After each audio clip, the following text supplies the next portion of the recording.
How was Stonehenge built? The mystery behind the stones is about to be unfolded.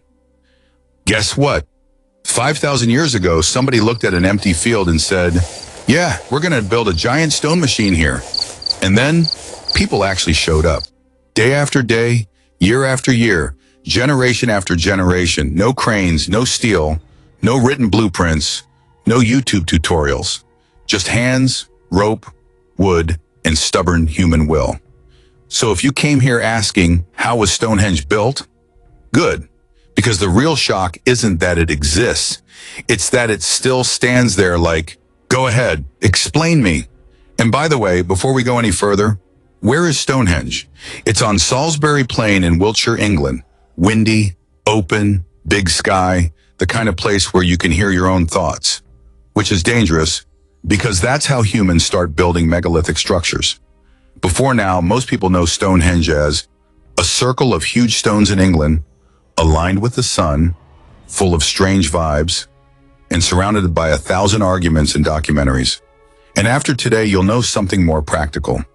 The steps that likely made it possible, the timeline because it wasn't built in one go, what's solid evidence versus what sounds cool, and why there's still room for wild Stonehenge theories without needing aliens.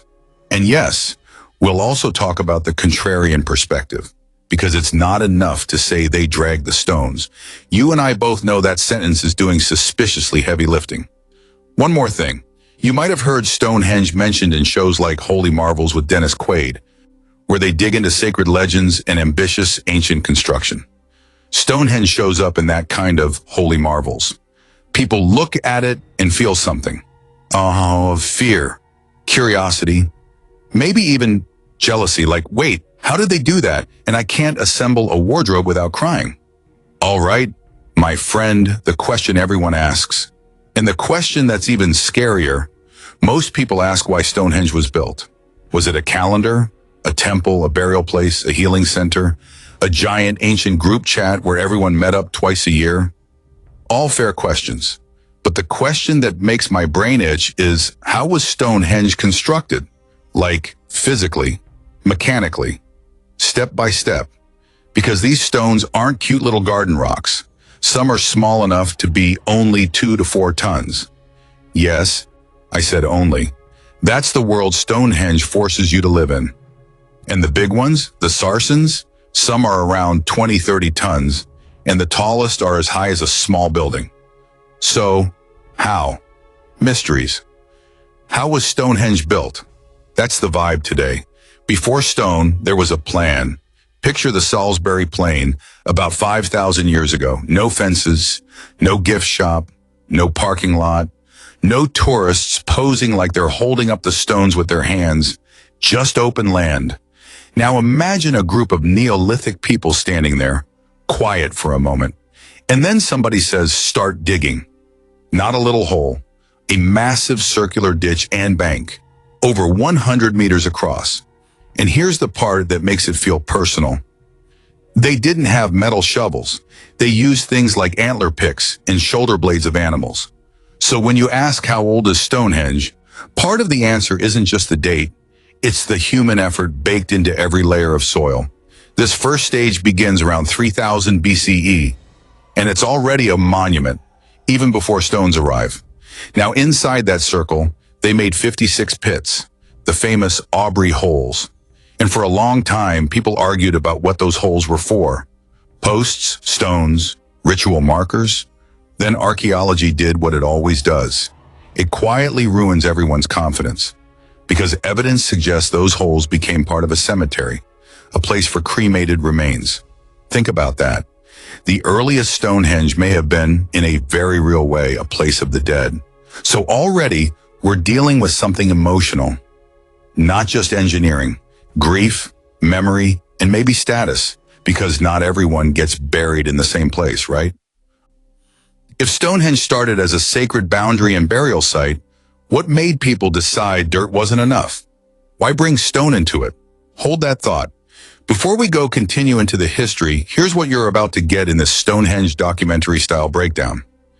You'll learn the most realistic ways prehistoric people moved giant stones without wheels. You'll hear the major Stonehenge facts that most people skip. You'll meet the big argument, humans moved the stones versus nature did.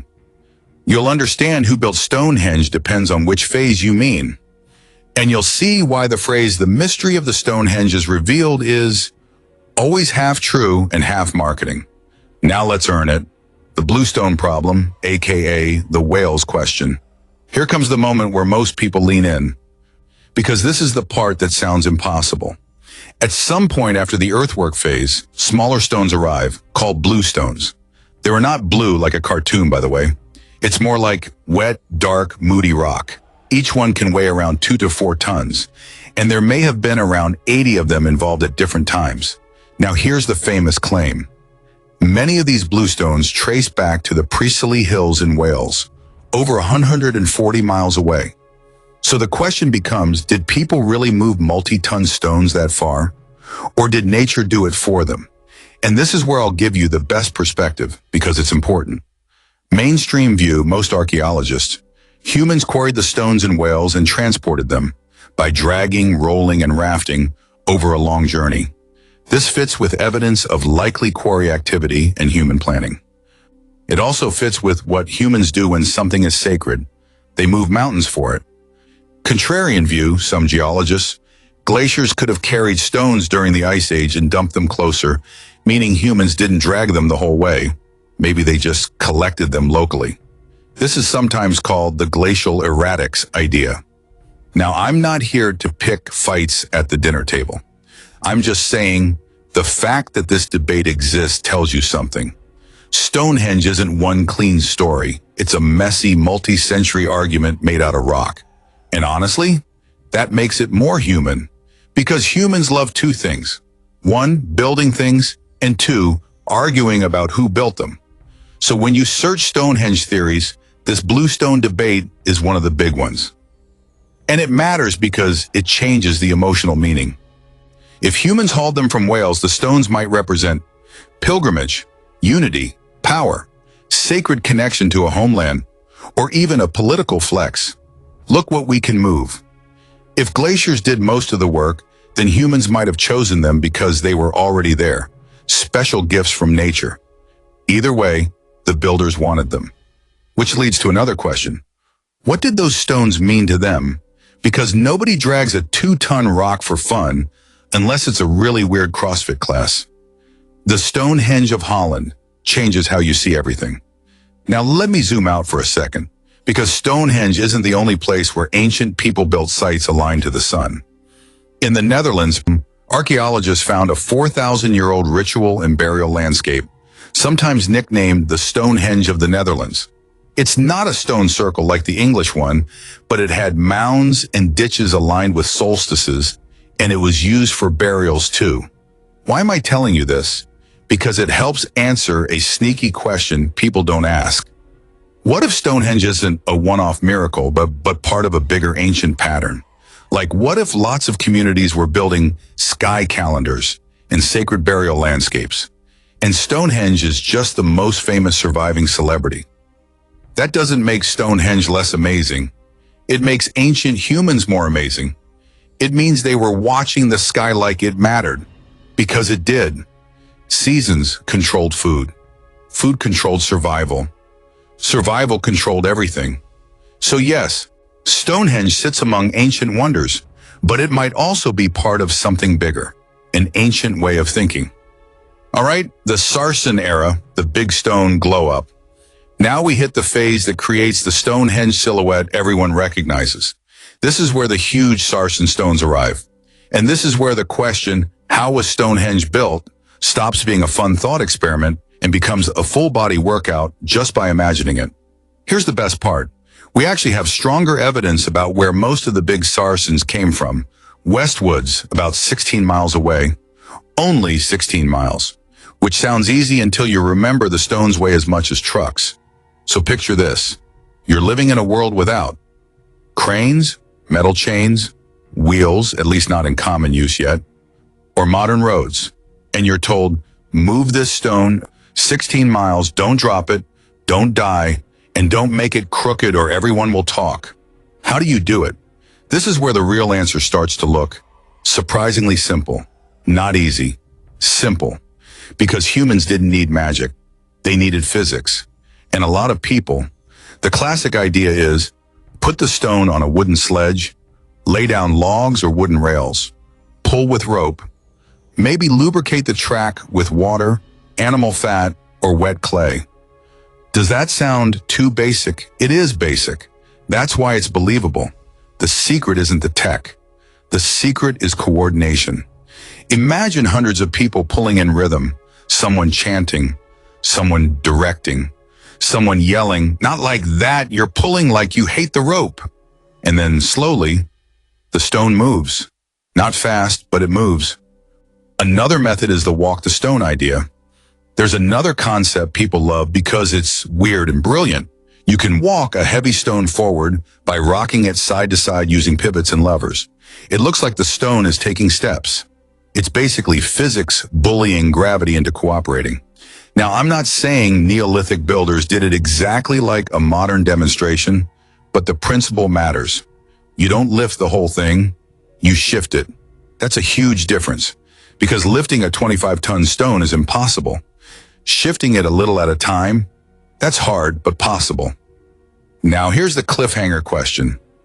Okay, fine. You got the stone to the site, but Stonehenge isn't a pile of rocks. It's an arrangement, an intentional shape, a design. So how do you raise a stone upright like a giant tooth, and then put another stone on top like a hat? How do you stack this without breaking it, without dropping it, without turning your holy marvel into a holy accident?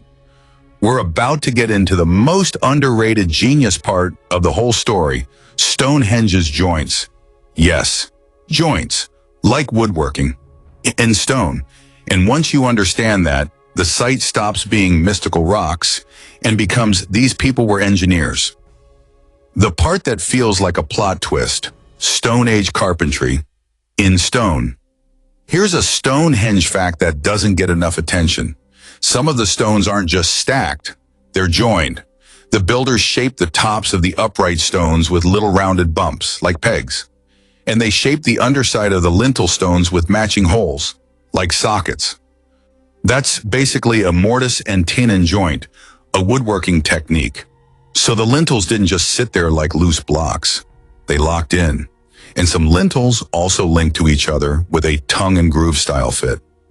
Right now, ask yourself this like a 10-year-old would.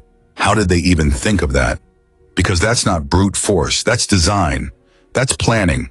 That's someone looking at stone and thinking like a carpenter. Which brings us to the next big emotional point.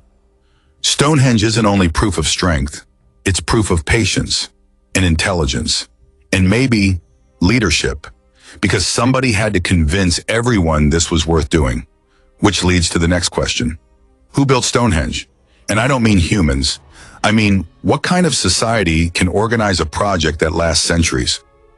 Because if your granddad starts building something and your grandson finishes it, that's not a weekend project, that's a cultural mission. And it's about to get spicy because the next part touches migration, power, and a truth people don't like. Sometimes monuments aren't just spiritual, sometimes they're political.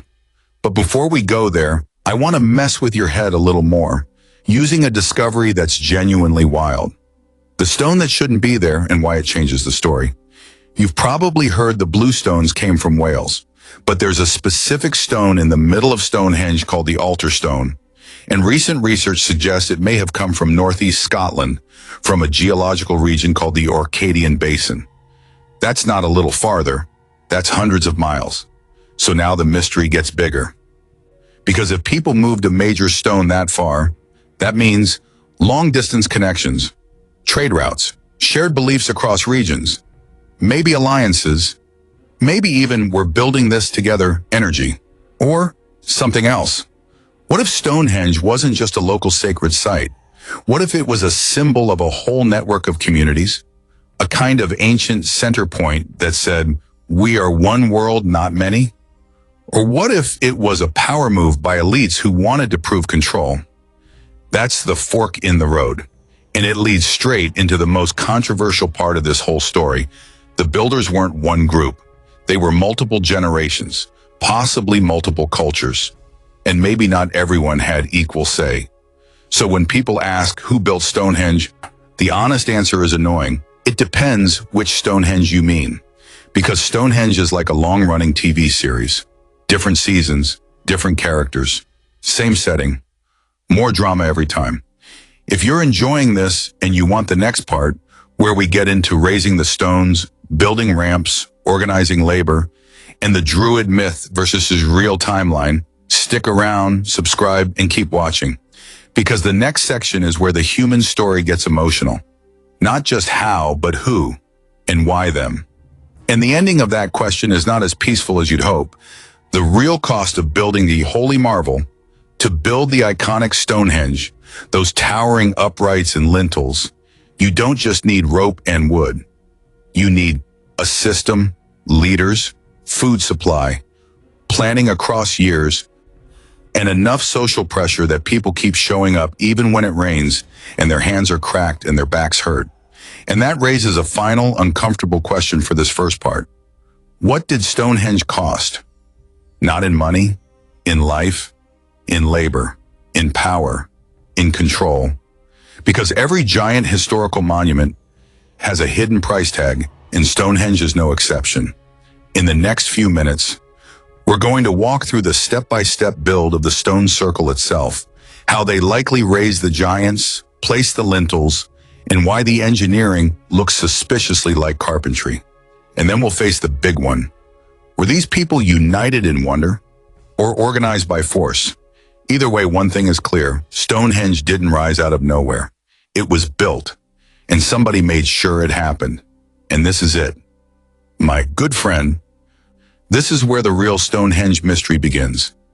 Right now, we're standing right at the scary edge of the story, the part where Stonehenge stops being a mysterious stone circle and becomes a full-on engineering problem. Last time, we left off on the uncomfortable question, what did Stonehenge cost? Victim, not money, not tourists. I mean, sweat, time, food, power, people. Because if you're building one of the world's most famous megalithic structures, you don't just need ropes and wood. You need a society that can keep a promise for generations. And now we finally face the big moment you've been waiting for. How Stonehenge was constructed, the part where the stones go up. You've seen the photos, you've heard the claims, but right now, forget the mystery music. Pretend it's just you, me, and a 25-ton rock. How do you stand it upright? How do you place a lintel on top? How do you do it without cranes? And how do you make it line up so well that it still forms a recognizable shape thousands of years later? Let's break it down like we're explaining it to a 10-year-old. Because honestly, that's the best test. If we can't explain it, simply means we probably don't understand it. Here's your first reality check. The builders didn't lift the stones the way we imagine lifting. They didn't pick up a 25-ton stone and go 1, 2, 3, up. That would be a tragedy. What they did, most likely, was something smarter. They used levers, ramps, and controlled tipping. They made the stone fall into place. Let me show you the vibe. Imagine you want a giant stone to stand upright. You dig a hole, right? But you don't dig a normal hole. You dig a hole that has one side steep, like a wall, one side slope, like a ramp. Now you drag the stone to the edge of the hole. You tip it slowly into the hole. The bottom drops down. The top rises up. And then you pull with ropes and push with timber until it stands. You're not lifting the whole stone. You're letting gravity do the heavy work, just in a controlled way. It's like when you try to get a heavy fridge into a corner. You don't lift it, you shuffle it, you wiggle it, you whisper threats at it. Same concept, just older and more holy marvels. To be honest, even with clever ramps and levers, you still need muscle, lots of it. So when someone asks, how was Stonehenge built? A big part of the answer is people, many people, pulling together, and that's where the emotional side kicks in. Because picture it, a kid watching their parent pull ropes, a teenager trying to look strong in front of everyone, an older person giving instructions because experience matters, A leader shouting timing, someone slipping in the mud, someone laughing, someone crying, someone getting frustrated, someone getting injured. This wasn't clean, this wasn't neat. This was a historical construction site with no helmets and no health and safety. And it wasn't one day. Stonehenge wasn't built once. It was built and rebuilt across stages over a long time, starting with an early earthwork about 5,000 years ago, then later turning into the more famous stone version. So when people ask how old is Stonehenge, the answer has layers. It's old like a story is old. It has chapters. Standing stones are already impressive, but Stonehenge has lintels. Those horizontal stones that sit on top like giant stone eyebrows. That part makes people go, okay, this is where aliens show up. Relax, no aliens needed, just ramps again. Here's the likely idea. They built up an earthen ramp or a wooden platform next to the upright stones. Then they dragged the lintel up that ramp, slowly, like painfully slowly. Then they slid it into position. But here's the plot twist that makes Stonehenge feel like a genius project. The stones were locked together like woodworking. The builders didn't just place lintels on top and hope for the best. They carved mortise holes and tenons, basically a peg and socket system, so the lintels fit onto the upright stones. And they also used tongue and groove style joints between lintels. English Heritage explains these as woodworking style joints, which is wild because it's stone. So now the story changes. Stonehenge isn't just a pile of rocks. It's a design structure. That's why it lasted. That's why it still stands at all. And that's why the phrase, the mystery of the Stonehenge is revealed, is never fully true. Because even when we understand the method, we still don't fully understand the mind behind it. Because who thinks like that? Who looks at stone and thinks like a carpenter? If you've stayed this long, you're either genuinely curious, or you're the kind of person who watches Stonehenge documentary videos at 2 a.m. like, yes, tell me more about rocks. Respect. Here's what's coming next. So you know you're not walking into fog. The proven origin of the huge stones and why that matters. Why the Bluestones are still the biggest travel mystery. Why the Druid story is popular, but wrong. The most believable Stonehenge theories about purpose. The uncomfortable question, who built Stonehenge and who got left out? Where did the big stones come from? This is one of the secrets of Stonehenge. One reason Stonehenge feels impossible is because people assume the stones came from nowhere. But now we have better scientific work on the Sarsens, the big stones. A major study identified Westwoods, Wiltshire, as the most likely source for most of the Sarsen stones. That's roughly 25 kilometers, about 16 miles from Stonehenge. Now, don't let 16 miles trick you into thinking it's easy. Carrying a backpack 16 miles is already a personality test. Dragging a multi-ton stone 16 miles is a different species of determination. But here's why this matters. If the stones came from Westwoods, then Stonehenge wasn't just found. It was planned. People chose those stones. They went and got them, which again raises that quiet, scary question. Why? The Bluestones still the biggest how in the whole story. Now we return to the stones that caused the most arguments. The Bluestones. Many are linked to the Preseli Hills in Wales, far from Stonehenge. That long-distance idea is one reason Stonehenge mystery never dies. This suggests long-distance journeys, major planning, serious motivation, possibly a deep ancestral or spiritual reason.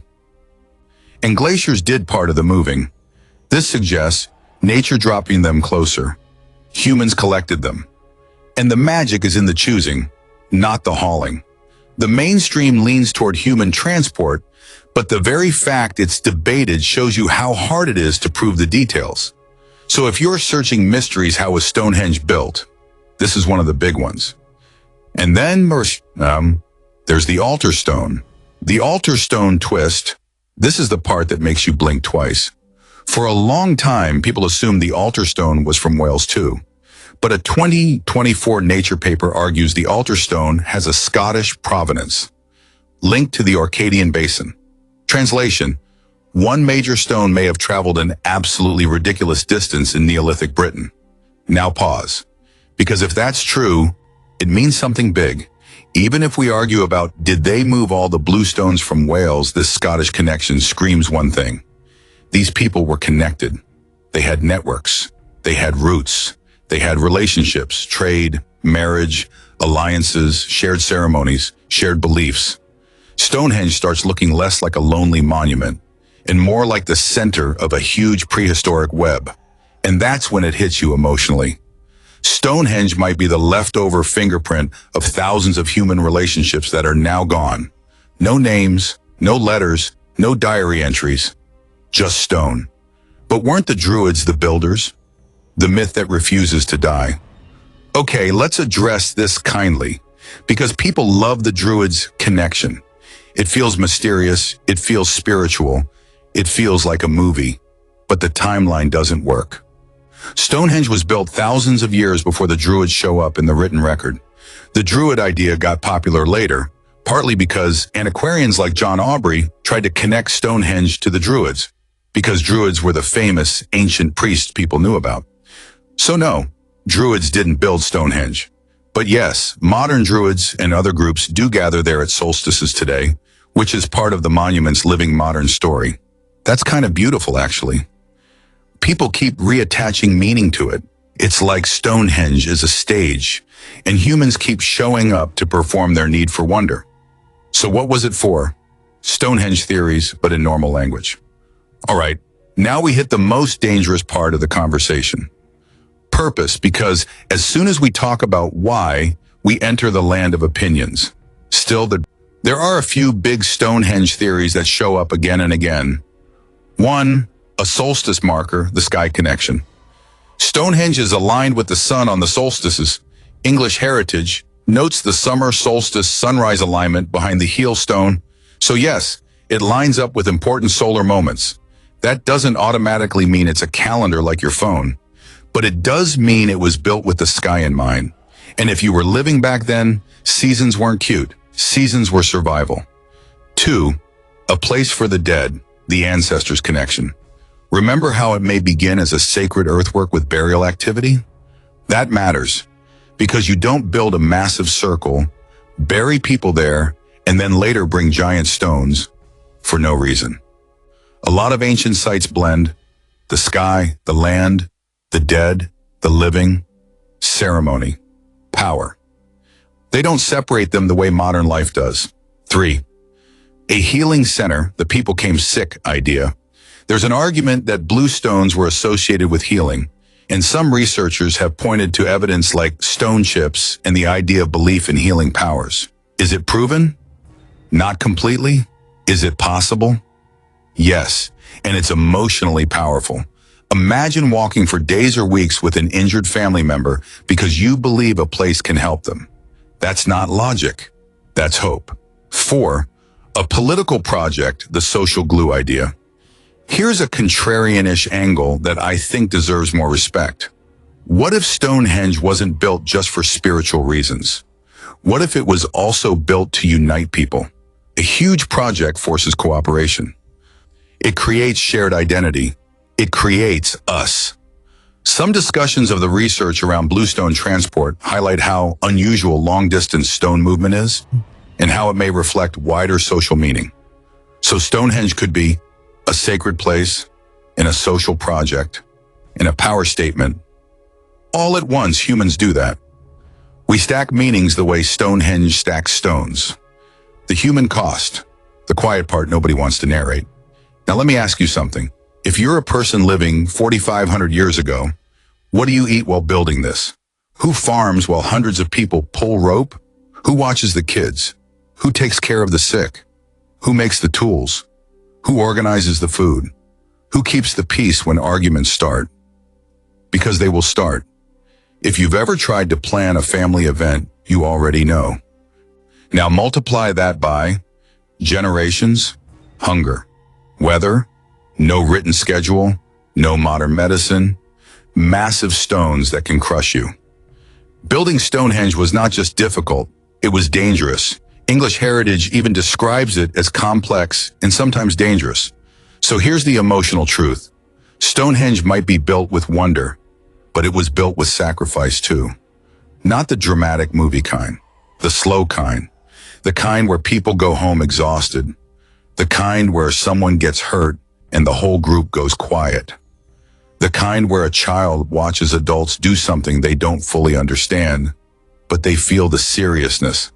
That's why I say Stonehenge is a holy marvel, not because it's magical, because it shows what humans will do for meaning.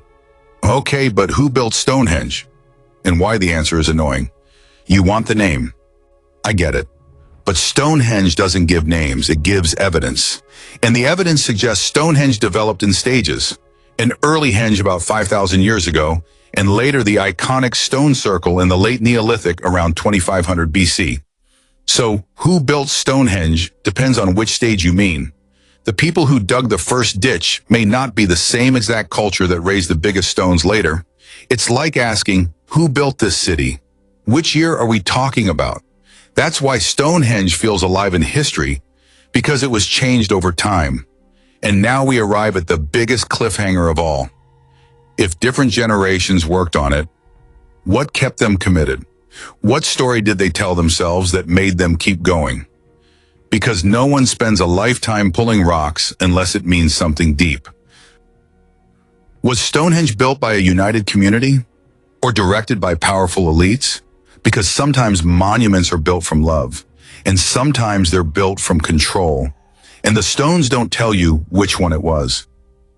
They just stand there quietly, like they're waiting for you to figure it out. And that's the Stonehenge mystery.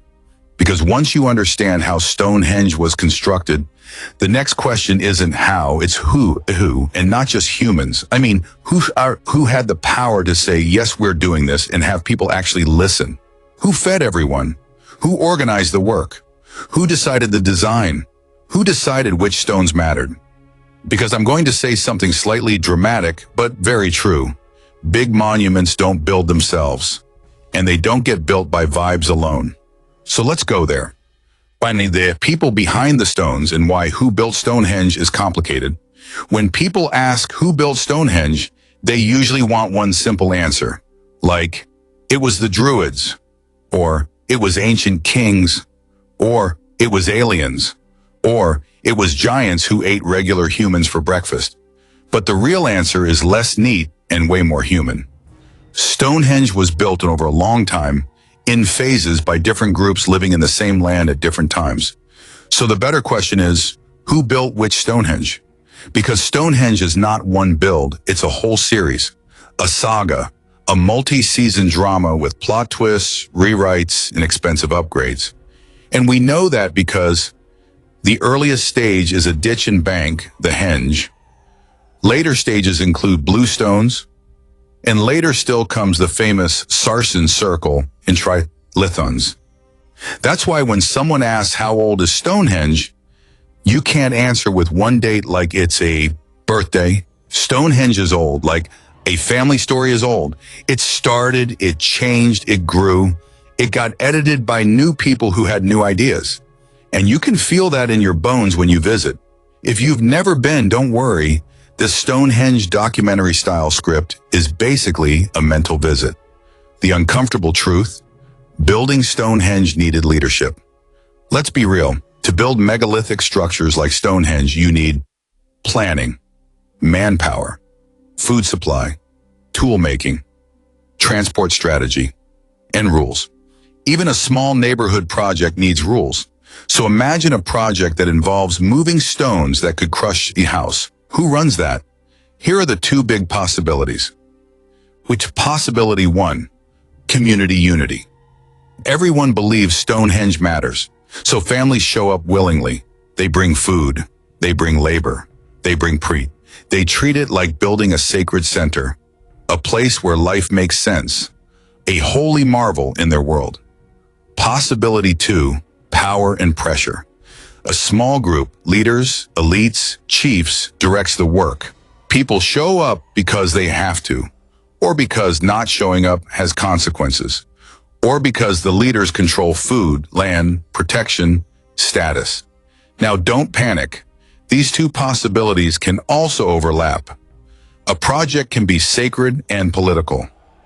A project can feel meaningful and still be controlled by powerful people. Humans are complicated like that. That's why Stonehenge theories never end, because it can be many things at once. And that's what makes the Stonehenge mystery so addictive. Let's talk about the labor problem, the part your brain tries to skip. I want you to imagine something simple. Imagine you wake up on a cold morning, you step outside and someone says, "Today we're pulling the stone." Not tomorrow, today. You don't get a motivational quote. You don't get energy drinks. You get rope burns and sore feet. So you ask, how long will it take? And they say, maybe weeks. Now you ask the real question, how are we eating during those weeks? Exactly. This is why Stonehenge isn't just engineering. It's logistics. It's social organization. It's a whole system working at once. To pull huge stones, you need people pulling, people making ropes, people preparing wood for sledges and rollers, people cutting and shaping the stones, people cooking, people farming, people caring for children, people caring for injured workers. So building Stonehenge means the society had surplus, not necessarily luxury, but enough structure that big groups could focus on one massive non-farming project. That alone is one of the biggest Stonehenge facts. It tells you these were not simple cave people. They were planners. They were builders. They were people with goals bigger than one day's survival. And that's why Stonehenge belongs among the world's ancient wonders. A moment of drama. Imagine the first time a stone fell. Let's do a quick emotional scene. Not fantasy, just reality. You're on the construction site. You've been pulling for hours. Your hands are raw. Your stomach is empty, and the stone is being tipped into its hole. Slowly. Everyone is silent. This is the moment. The stone shifts. The ropes tighten. The wood creaks. And then, suddenly, something slips. Maybe a rope snaps. Maybe the ground gives way. Maybe the stone drops too fast. There's a shout, a scream, a crack. Dust rises. Everyone freezes. Nobody moves. Because in a world like that, one mistake can end a life. And that's the part we don't say out loud when we talk about how was Stonehenge built. It wasn't just impressive, it was dangerous. So when you look at Stonehenge today, you're not just seeing stones, you're seeing risk. You're seeing courage. You're seeing the kind of stubborn bravery humans have always had. We will do this anyway. That hits people emotionally, even if they don't know why. The design brain behind Stonehenge, someone had a vision. Let's zoom in on something that's easy to miss. Stonehenge isn't random. The stones aren't just placed. They're shaped. They're arranged. They're aligned. They're connected with joint-style fitting. So somewhere in that ancient world, there were people who could measure, plan, mark positions, keep a consistent circle, and align it with the sky. No written blueprint, sure, but you don't need paper to plan. You can plan with stakes in the ground, ropes, sight lines, repeated checking, unleashed of memory, and teaching. And that's the wild part. A lot of Stonehenge knowledge wasn't written. It was carried in people, passed down like a family secret. So when someone asks about the secrets of Stonehenge, sometimes the secret isn't mystical. Sometimes it's simple. The secret was teamwork and memory. But how did they make it so straight? Simple tools, big results. Let's keep it basic. How do you make a circle? You put a stake in the center, tie a rope to it, hold the rope tight, walk around, boom, circle. How do you line things up? You use sight, you pick a point on the horizon, you mark where the sun rises on a special day. You watch it again next year. You check, you correct, you teach the younger ones. People think ancient builders were guessing, but imagine living without streetlights, without phones, without bright cities. The sky would be your biggest screen. You'd notice patterns. You'd notice the sun's path. You'd notice the seasons shift. You'd notice which day feels different. So when people say Stonehenge is aligned to solstices, it's not because ancient humans were magical.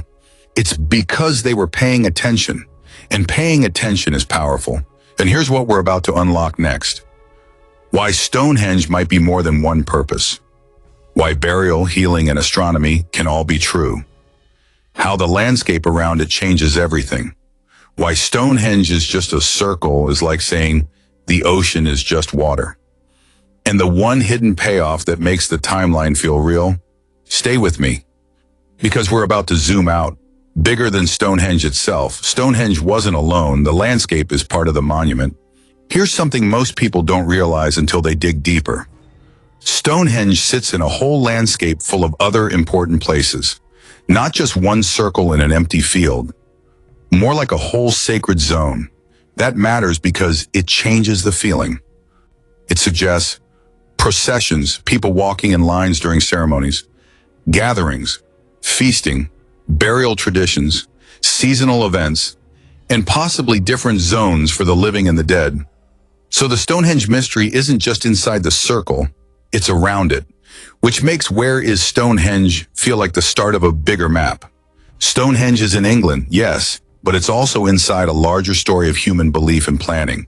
And that's why people keep making Stonehenge documentary content, because every time you zoom out, you see new questions. Let's talk purpose without getting lost. Stonehenge theories, but grounded.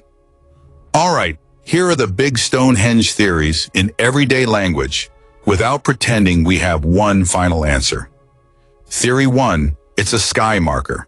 Stonehenge lines up with important sun events. So it may have helped people mark seasons. That could be spiritual and practical at the same time, because knowing the seasons isn't just cool. It affects planting, harvesting, animal movement, survival planning. Theory 2, it's a burial and ancestor place. There's strong evidence that the site was linked to the dead early on, so Stonehenge may be a place to honor ancestors, a place to connect with people who came before. That's emotional.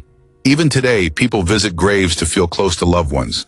So imagine what that meant in a world where life was fragile. Theory 3, it's a healing place. This one is debated, but it exists because some people think Bluestones were seen as special, maybe even connected to healing beliefs. Whether that's true or not, the idea makes sense emotionally. Humans travel to places they believe can help them. It happens now. It happened then. Theory 4, it's a unity symbol. This is one of my favorite grounded theories. What if Stonehenge was a project that brought different groups together? A shared monument, a shared identity, like saying, we are part of something bigger. And if stones came from far places, that supports the idea of wide connections. Theory 5, contrarian. It's also power. This is the theory people don't like because it removes the romance. But it might be true. Monuments can be used to show control, to show wealth, to show organization, to show that leaders can command labor. So Stonehenge may also say, this is who runs things, not just, this is sacred. Now here's the key. It can be both. Stonehenge can be a holy marvel and a political symbol. That's how human history works. If you came into this thinking, Stonehenge is mysterious because we don't know how they built it, you're about to realize something. We can explain a lot of the how with sledges, rollers, ropes, ramps, levers, gravity, joints, teamwork. That's the how Stonehenge was constructed, side over them. So if you want the phrase, the mystery of the Stonehenge is revealed, here's the honest version. The engineering mystery is getting clearer, but the human meaning mystery stays deep. Because meaning doesn't fossilize cleanly. Engineering leaves marks. Beliefs leave feelings. So the bigger mystery becomes, what story did these people believe so strongly that they'd spend generations building this? That's why this monument survives. Because even now you're feeling it. Curiosity, awe. That little shiver of, why did humans do this? By the way, can we talk about how modern humans are? We can send messages through space. We can stream videos instantly. But if the Wi-Fi goes off for 5 minutes, we act like the world is ending. Meanwhile, ancient people were out here like, no wheel, no problem. Bring the 30-ton stone. It's humbling and slightly embarrassing. The Stonehenge of Holland again. Why it matters emotionally. Remember earlier when we said discover the Stonehenge of Holland? That comparison matters because it proves something. Ancient humans across regions were building special landscapes that connected. Sky events, burials, community identity. So Stonehenge starts to feel less like a weird accident and more like a loud example of a human habit. We build monuments to time. We build monuments to death. We build monuments to meaning. It's what we do. That's why the world has ancient wonders everywhere. Stonehenge is just one of the clearest surviving messages. I am Siam.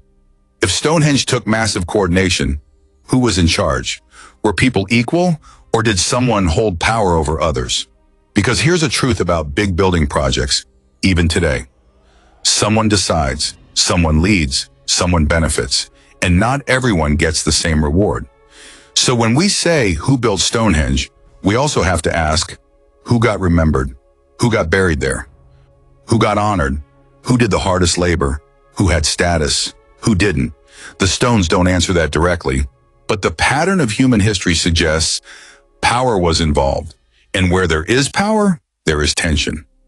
So here's the suspense line that leads into the next part.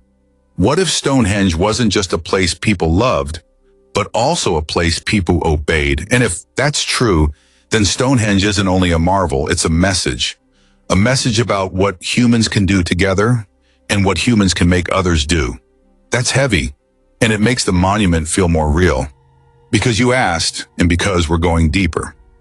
If you're enjoying this breakdown and you want the next section, where we go into the strongest theories about ceremonies, solstices, processions, and the living versus dead landscape around the monument, kindly subscribe to this channel. Because the next part is where we connect the engineering to the human emotion. And honestly, it gets even more haunting. Imagine a winter sunset, cold wind, and people walking towards Stonehenge.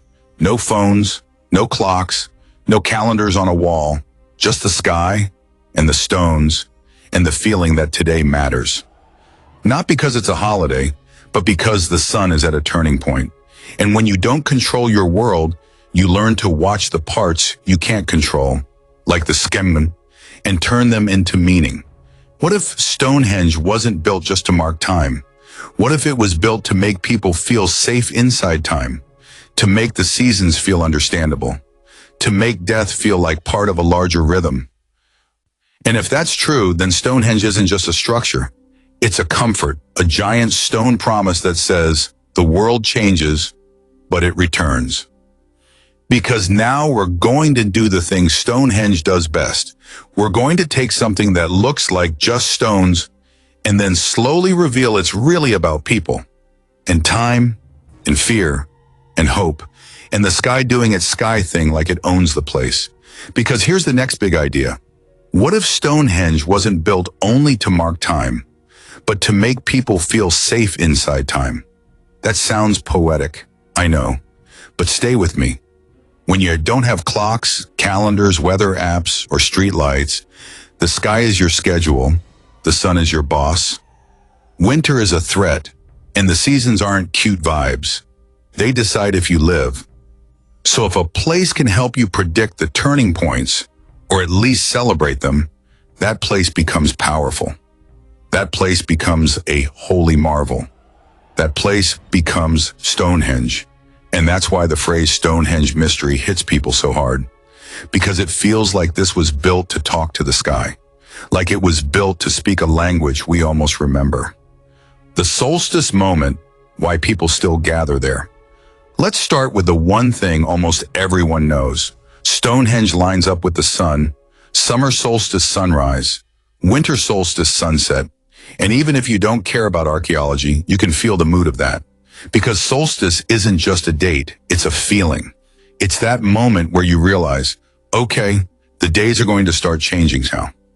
If you live in a hard world, that matters. Now imagine this, it's winter. Food is low, cold is biting, people are tired. And then the sun reaches the point where it stops shrinking and starts returning. That's not just astronomy, that's hope. So here's a simple question. If you were living back then, wouldn't you want a place to gather and celebrate the sun coming back? Wouldn't you want a place that says, we survived another cycle? And that's one of the strongest Stonehenge theories, that it was tied to seasonal ceremonies. But I'm not going to leave it there because that would be too easy. The real twist is Stonehenge wasn't just a sky thing. It was a landscape thing, a whole zone, a whole system. And once you see that, you stop asking, why a circle? You start asking, why a whole world built around that circle? Stonehenge wasn't lonely, it had neighbors. And that changes everything. Picture Stonehenge again. But now stop zooming in on the stones. Zoom out, wide shot, drone shot in your mind. You start seeing other things. Other earthworks, other mounds, other circles, long paths, avenues, nearby gathering places. And you realize something. Stonehenge might have been one stage in a bigger ritual journey. Like different places had different roles. One place for the living, one place for feasting, one place for the dead, one place for the sky. It's like a whole sacred city without buildings. Now let me ask you something simple. Why would people build one giant monument and also build a whole supporting landscape around it? Unless it was really important? Exactly. So when people say secrets of Stonehenge, sometimes the secret is Stonehenge is not just the circle, it's the whole environment around it. And the circle is the headline. The living and the dead theory, this one hits different. Okay, this is one of those ideas that feels like a movie reveal when you first hear it. Some researchers suggest that the area around Stonehenge included places that represent wood structures connected to life, feasting, daily living, stone structures connected to death, ancestors, permanence. Think about it. Wood rots, stone lasts. So wood can represent now. Stone can represent forever. And Stonehenge is stone. That means it's not just a calendar. It's not just a temple. It could be an ancestor monument, a place where the dead are kept in memory. Now imagine a ceremony. People gather at a living settlement. There's feasting. There's noise. There's warmth. Then they walk, maybe in a long procession, towards Stonehenge, and the mood changes. Quiet, heavy, sacred. The land itself becomes part of the ritual. That's powerful. And it's one reason Stonehenge documentary stories feel so emotional. Because we don't just want to know how was Stonehenge built. We want to know, what did it feel like to be there? Let's do a day in the life moment. Simple, human, real. Imagine you're a kid in that world. You wake up and the adults are acting strange. Not bad strange, serious strange. The kind of serious that makes you stop playing. You hear whispers. You see people carrying things, food, tools, offerings. Someone says, "Today we go." You don't know exactly why, but you feel it, the way the air feels before a big event. You walk with your family across the plain, and then you see it. The stones, not all finished yet maybe, or maybe the giant ones are already there and you can't stop staring. They look like teeth, like giants frozen mid-step. And the adults go quiet because this place isn't just a place, it's a boundary. It's like stepping into a story. And then someone starts speaking, maybe chanting, maybe calling names of ancestors. And you realize this isn't entertainment. This is identity. This is community. This is we are still here. Now ask yourself, would that kind of memory survive thousands of years? Not in writing, but in the feeling people get when they stand there. That's why Stonehenge still works on us. Even when we pretend we're too modern to care. What if Stonehenge was more practical than we want? Now let's stir the pot a little, because humans love romance. We love the idea that Stonehenge was built for deep spiritual reasons. But what if part of it was practical? Not practical like a supermarket, practical like meeting point, alliance-making place, trade hub, marriage connections between groups, social calendar marker, like a giant sacred conference center. And I know that sounds funny, but think about it. If different communities scattered across Britain needed a reason to gather peacefully, the solstices are perfect because the sky chooses the date. Nobody argues. Nobody says, my cousin's birthday is more important. The sun says, show up, and people show up. Now imagine what that gathering allows. Shared rituals, shared feasts, exchange of goods, exchange of stories, exchange of people, marriage alliances. That's how networks form.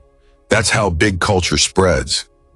And if stones came from far places, Wales, maybe even Scotland, then this idea becomes even more interesting, because long-distance stones could be a symbol. This place connects many lands. So yes, Stonehenge can be a sacred site and also a social machine. That's not disrespectful. That's human. And the healing idea and why it won't die. Let's talk about the healing theory again, but carefully. Some people think Bluestones had special meaning, maybe even healing power and belief. Is that proven like math? No, but is it possible? Absolutely. And here's why. Humans will attach healing meaning to rare things. Rare stones, rare springs, rare mountains. If Bluestones were unusual and came from far away, they'd feel special. And once something feels special, people start believing it can help. That's how sacred places are born. So imagine someone traveling a long distance, not for trade, but because their child is sick, or because they have a painful injury. They go to the place that everyone says is powerful. That's not silly, that's deeply human. Even now, people travel for hope. So this theory stays alive because it matches a human pattern. And because some of the burial evidence and human remains discussions around the landscape have fueled that idea over time. But I'm also going to give you the contrarian side. Even if Stonehenge wasn't literally healing, it could still be healing emotionally. A place of ceremony can heal grief. A place of gathering can heal loneliness.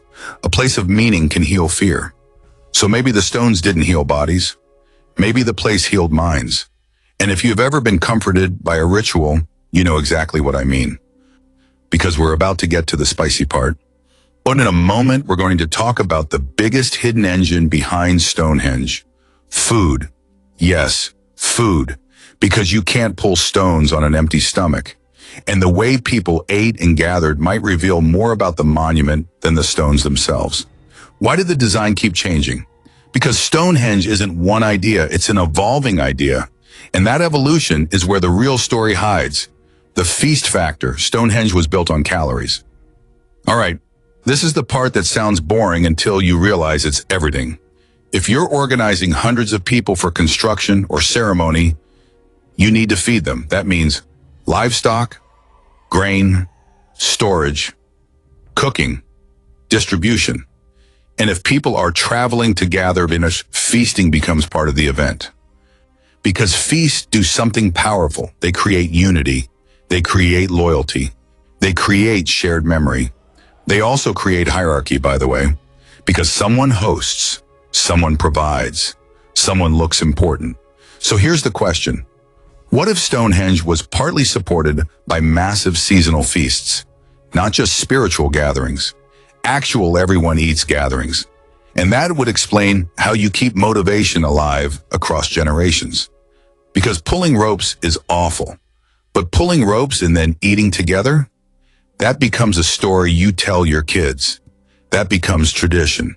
And tradition is stronger than force, sometimes. And sometimes it is force. We'll get there.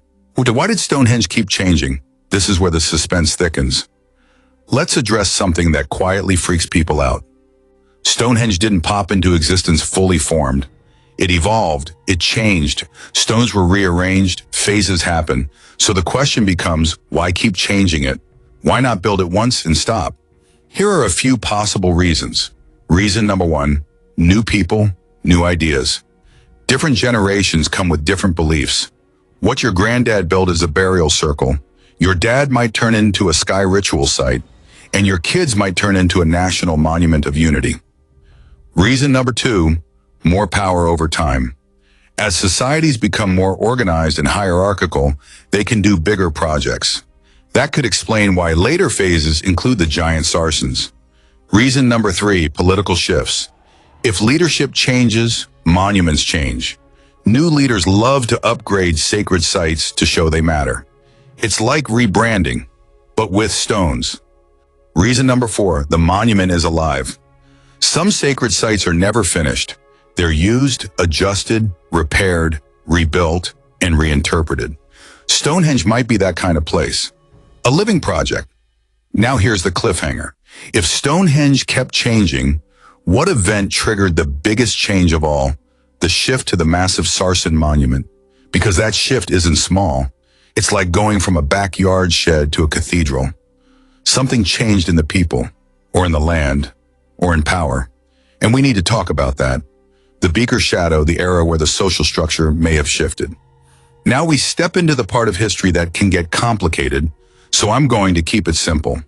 Around the time the big Sarsen phase happens, Britain sees cultural changes associated with what archaeologists call Beaker culture, named after a style of pottery. This period links with new practices, new items, and potentially new people moving and mixing across regions. The details can get technical, but the key point for our story is Stonehenge's major upgrade happens in a world that may have been changing fast. New technologies, new trade, new social structures, and possibly more hierarchy, which brings us back to our scary question. Was Stonehenge built by equal hands or guided by unequal power? Because if a society becomes more hierarchical, it becomes easier to force massive labor projects. That doesn't mean everyone was enslaved, but it does mean leadership could direct bigger actions.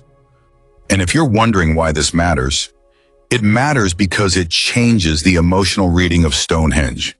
If it's community unity, it feels warm. If it's elite power, it feels darker. And Stonehenge can hold both feelings at once. That's why it's still haunting.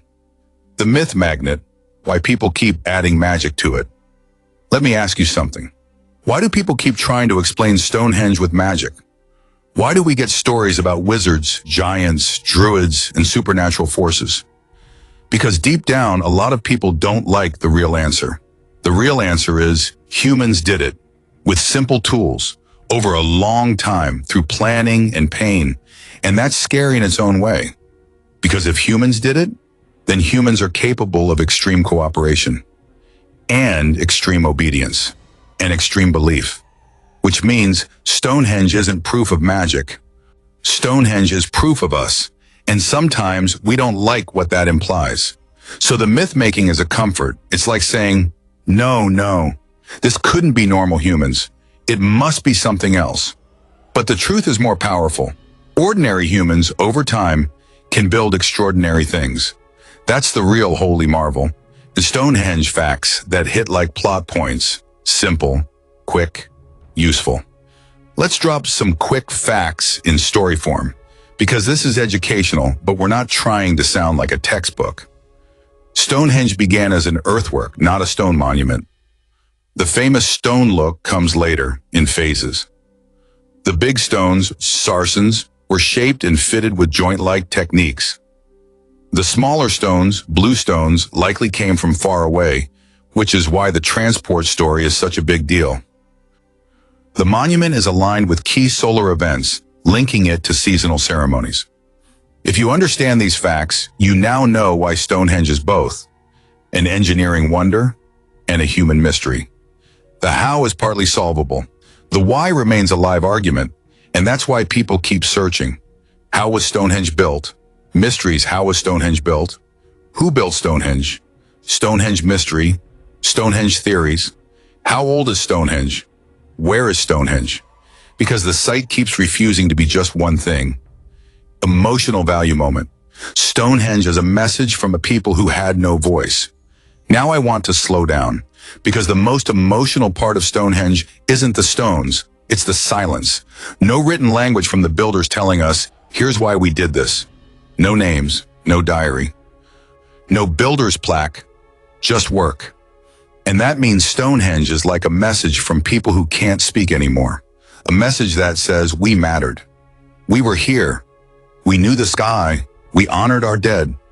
We built something that outlasted us. And that hits hard, because one day you and I will be gone too, and most of what we do will vanish. So standing in front of something that survived 5,000 years makes you feel small, but also connected. Like humans across time share the same fears and hopes. That's the hidden payoff of the whole story. Not how did they move rocks, but what does it say about being human? The next section is where we tackle the hottest, most stubborn arguments. Were the Bluestones dragged by humans the whole way, or partly delivered by nature? What does the long-distance stone story really mean? Was Stonehenge a peaceful, sacred center, or a monument shaped by power struggles? And the biggest one, why does the winter solstice seem, to some researchers, even more important than summer? Because here's the thing, most people obsess over the summer solstice sunrise, but the winter solstice sunset, that might have been the real emotional heart of the place. The moment where hope returns. The moment you can breathe again. The moment you can tell your children, look, the sun is coming back. And if that's true, Stonehenge isn't just an ancient wonder. It's a survival story carved into stone. Stonehenge is an ancient mystery stone circle in England. Big rocks, solstice alignment, weird vibes. Well, Stonehenge was built in phases. It started as earthworks and burials, then Bluestones, then the giant Sarsens. It wasn't magic, it was ramps, levers, ropes, joints, and serious organization. So yes, we're still answering how was Stonehenge built, but now we're going even deeper into the most human part of the how. Because the next big piece isn't rope or wood, it's belief. And belief is the strongest construction tool humans have ever used. The winter solstice secret, the part people don't hype enough. Everybody talks about the summer solstice sunrise. It's popular. It's bright. It looks good on Instagram. But if you were living thousands of years ago, summer is already easy. The food is growing. The animals are out. You can see your toes. Winter is the scary one. Winter is the season that says, let's see if you make it. So here's the thought that changes everything. What if the winter solstice mattered more emotionally than the summer one? Because winter solstice is the turning point. The longest night has passed. The days start to grow again. Even if it's slow, even if it's cold, even if you still have to survive months more. That moment is hope. And hope doesn't need proof. Hope needs a signal, a sign, a ritual, a gathering. So imagine this. It's winter solstice evening. People walk towards Stonehenge. Not because tourist attraction, because this place is where the sky does something important. They're tired, they're hungry, somebody's child has been coughing for days, somebody's grandmother didn't make it through the last winter, somebody's carrying grief like a stone inside their chest. They arrive. The wind cuts through clothing, and then the sun sinks exactly where it's supposed to. Right through a line the builders planned long ago, and everybody breathes out. Like the world just promised them something. It will return. Now tell me something. If you saw that happen every year, wouldn't you protect this place? Wouldn't you build it bigger? Wouldn't you make it stronger? Wouldn't you drag stones from far away just to make the ritual feel more real? That's one of the strongest quiet explanations for why Stonehenge grows into a massive monument. Not just to mark time, but to make time feel safe. So what did people actually do there? Simple answer, probably a lot. Let's not pretend we can time travel. We can't, but we can make grounded guesses based on what humans do at sacred places. And Stonehenge sits in a landscape that suggests repeated activity, repeated gatherings, repeated importance. So what might have happened at Stonehenge? Here are the most believable, everyday human possibilities. Number one, processions, walking rituals. People don't just teleport into sacred moments. They approach them. A long walk builds anticipation. It makes the event feel bigger. It separates normal life from sacred space. Number two, feasting, yes, again, because food is social glue. Big gatherings usually involve big meals. Meals aren't just eating. Meals are bonding. They're also politics. Who provides the food? Who gets the best pieces? Who sits closest to the center? You can learn a lot about society from where people sit when food comes out. Number three, mourning and remembrance. If Stonehenge connects to burials and ancestors early on, then ceremonies for the dead make sense. And that's heavy, because grief is one of the biggest reasons humans create monuments. 4. Marriage and alliance events. I know this sounds like I'm turning Stonehenge into an ancient wedding venue, but think about it. If scattered groups meet at specific times of the year, It's an opportunity to connect families. And families connecting peacefully is how big networks form. Number 5, storytelling and teaching.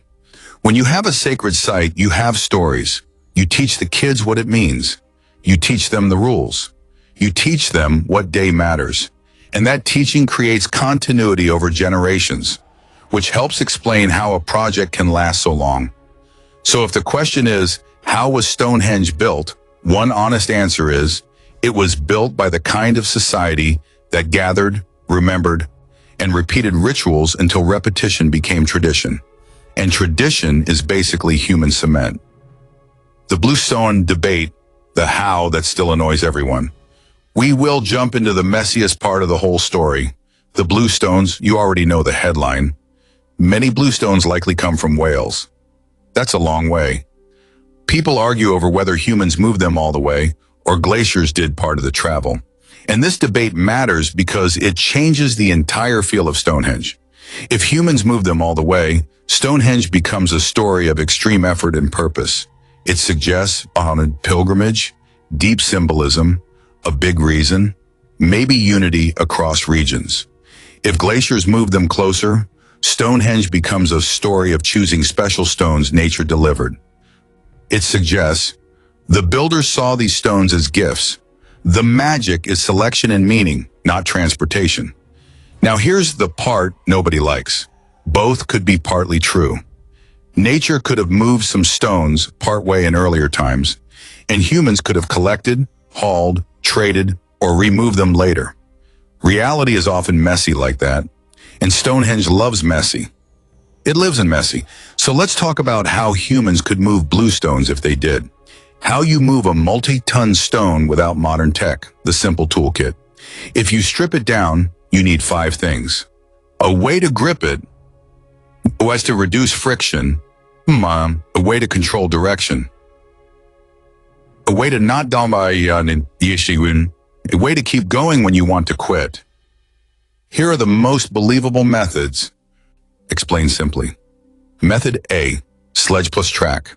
Put stone on wooden sledge. Lay logs or rails under it. Pull with rope. Relay the logs as you move. It's slow, but it works. Method B, rollers, logs.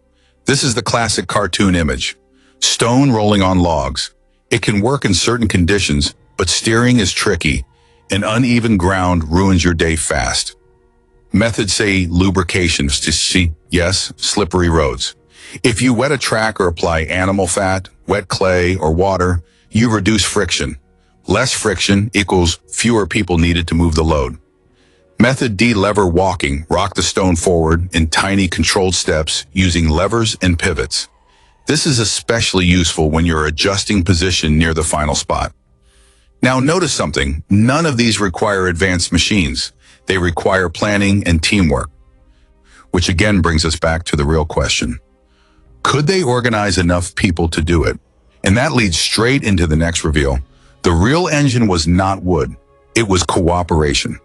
Let me say it plainly. You can have the best ropes in the world, but if people aren't coordinated, nothing moves. So the moment you accept that Stonehenge was built with simple tools, you're forced to accept something else. The builders had leadership, scheduling, and social structure. Somebody decided when to work, who works, who feeds workers, what happens if someone refuses, who gets honored, who is allowed inside the sacred circle. And now we face that uncomfortable thing again. Stonehenge is not only engineering, Stonehenge is social power made visible. Okay, but how did they raise the stones exactly? The step-by-step. Let's do the raising process again, but this time like a little mini story with clear steps. Step 1, pick the spot. They likely marked the circle with pegs and rope. Circle making is easy with a rope tied to a center stake. Step 2, dig the hole, deep hole. One side steep, one side sloped. That slope is your ramp. Step 3, drag the stone to the hole. Sledge, ropes, logs, lots of people. Step 4, tip the stone into the hole. This is the moment where everyone's heart pounds. The base goes down. The top rises up. Step 5, pull it upright. Ropes pull, Levers push. As people shout timing, the stone slowly stands. Step 6, pack the base tight. They fill around the base with smaller stones and rubble. This locks it in place. That alone is impressive. But Stonehenge isn't done there. Now comes the part where your brain tries to reject reality. Step 7, put a lintel on top. How? You don't lift it straight up. You build a ramp or platform. You drag it up, you slide it into place, and the joint system helps it sit in lock. Now I'll ask you a question. If a society can do this, what else can they do? That's why Stonehenge unsettles people, because it forces you to respect ancient humans. And once you respect them, you start wondering, what else have we underestimated? The Stonehenge of Holland comparison, why it keeps returning in this script. Remember that Stonehenge of Holland idea? Those aligned mounds and ditches? Here's why I keep bringing it back. Because Stonehenge isn't a random isolated miracle. Across ancient Europe, we find people making monuments tied to the sun, the seasons, burials, ritual landscapes. So the deeper story might not be, why did those weird people build Stonehenge? The deeper story might be, why do humans keep building time monuments when life feels uncertain? That's the universal pattern. And Stonehenge is the loudest surviving voice of that pattern. The emotional core. Stonehenge is built out of fear and hope. Let's be blunt. Humans build monuments for 3 big reasons. 1, to remember. 2, to belong. 3, to control fear. Stonehenge does all 3. It remembers the dead. It creates belonging through shared ritual. It controls fear by turning the sky into a predictable story. And if you want the simplest explanation for why people might spend generations building it, it's this: because when the world feels dangerous, humans build meaning. Meaning is how we survive emotionally. You came for how was Stonehenge built. You expected a list of tools. But the reality is, Stonehenge was built because people agreed it mattered. That agreement, that shared belief, is the real technology. Without it, the ropes are useless. Without it, nobody shows up. Without it, the monument stays a ditch in the ground. So the mystery isn't just how did they move stones? The bigger mystery is how did they get humans to commit to a multi-generational project? Because that's harder than pulling a rock. That requires culture, story, authority, tradition, faith, and maybe pressure. We have to ask, was Stonehenge built by volunteers driven by belief? Or was it built under leaders who used status and power to command labor? And if leadership changed over time, did the meaning of Stonehenge change too? Because if the early phase is burial and sacred boundary, and later phases include huge engineered stone carpentry, then something happened. Something shifted. Maybe new elites, maybe new culture, maybe new politics, maybe new fear, maybe a need to unify people under one shared symbol. What if Stonehenge wasn't just built to follow the sun, but to organize people? And if that's true, Stonehenge isn't only an ancient wonder, it's a lesson about humanity. We don't just build monuments, we build systems, and the stones are what's left after the system is gone. We will walk into the part where Stonehenge stops feeling like a cool ancient project and starts feeling like a power story. Because here's the truth, nobody says loud enough. Big monuments don't just happen. Somebody wants them to happen. Somebody keeps the idea alive. Somebody pushes it forward. Somebody makes sure people show up. So if we're really answering how was Stonehenge built, we can't only talk about ropes and ramps. We have to talk about the human machine behind the machine. And yes, that's where it gets spicy. The power shift moment, the upgrade that changed everything. Imagine you're living near the early Stonehenge, not the famous stone version yet, more like a sacred earthwork, ditch and bank, burials, ritual space. It matters, people respect it, but it's still mostly earth and memory. Then one day you hear something, not a rumor like someone got a new goat, a big rumor, a dangerous rumor, a rumor that changes your posture when you hear it. They're bringing stones and you might think, okay, small stones? No. Stones that require teams to move. Stones that require planning. Stones that require leadership. Because here's what bringing stones really means. It means somebody has enough influence to start a project that outlives them.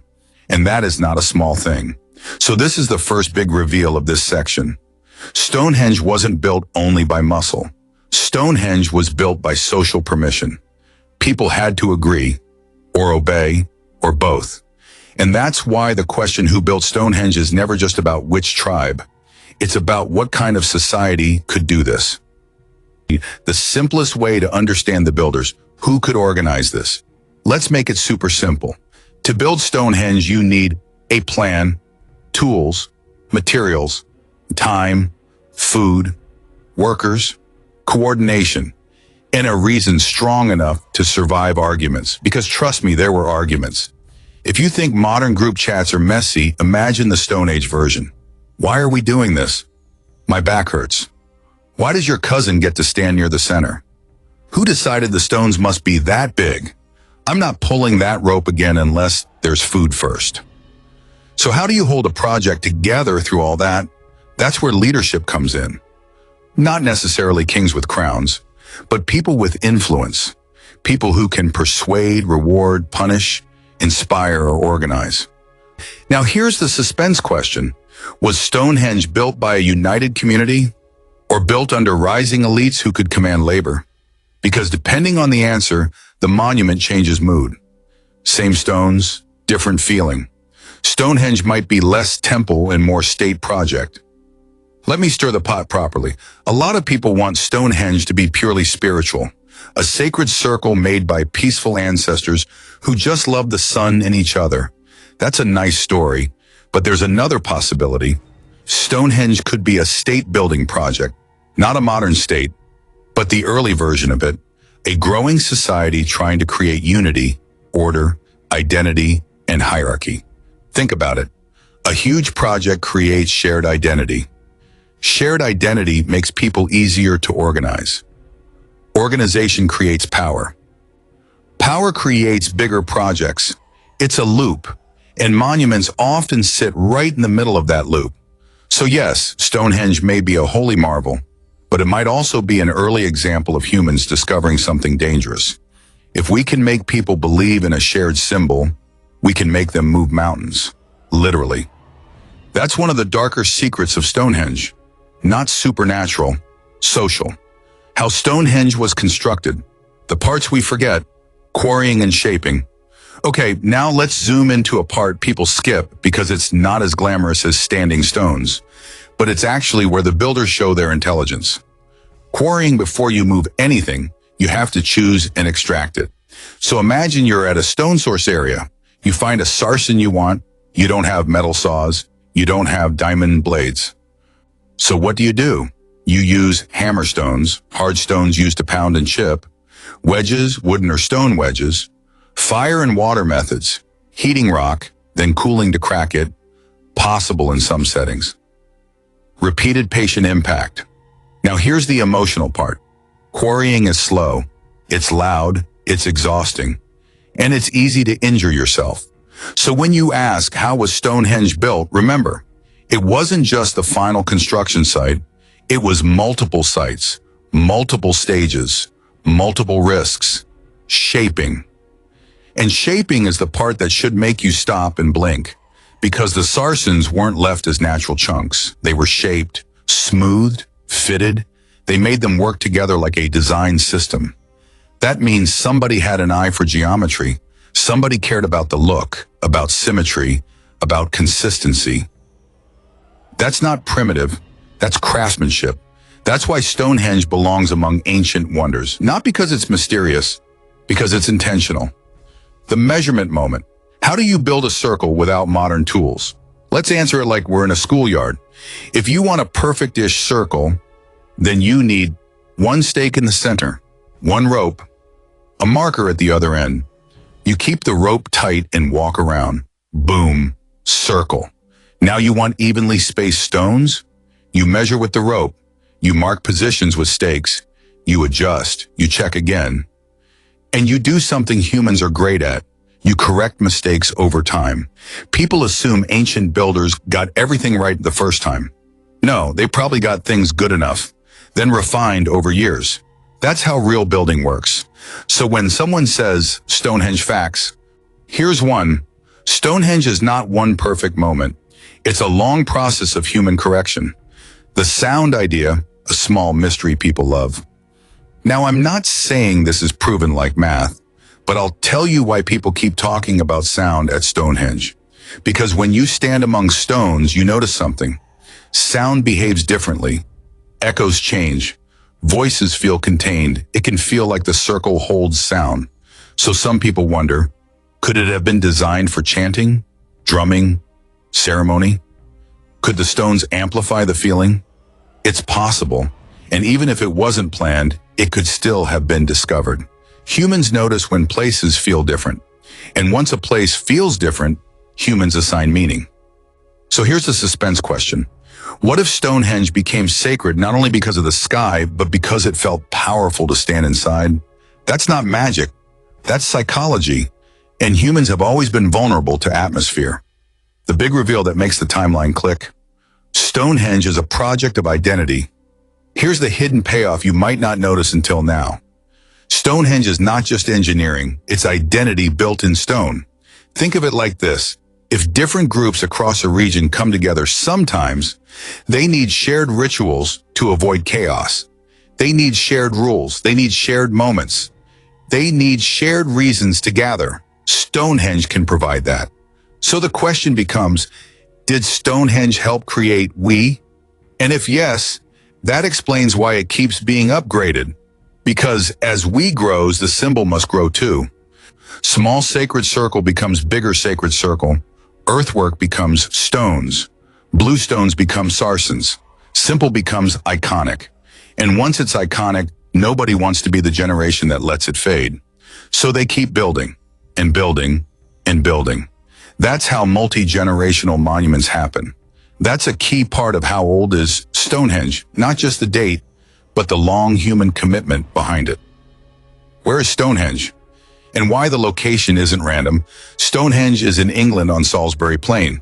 But the deeper question is, why build it there?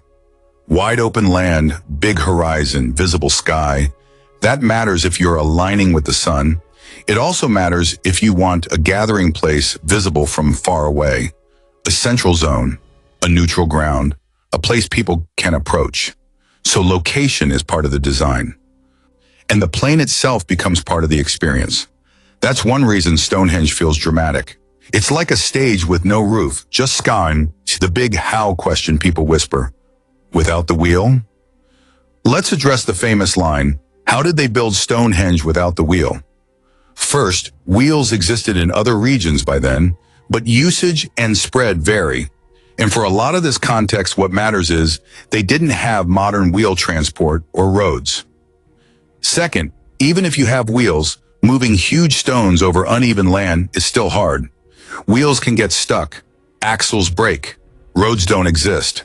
So sledges and rollers might actually be more reliable. So the wheel thing is less of a gotcha and more of a reminder.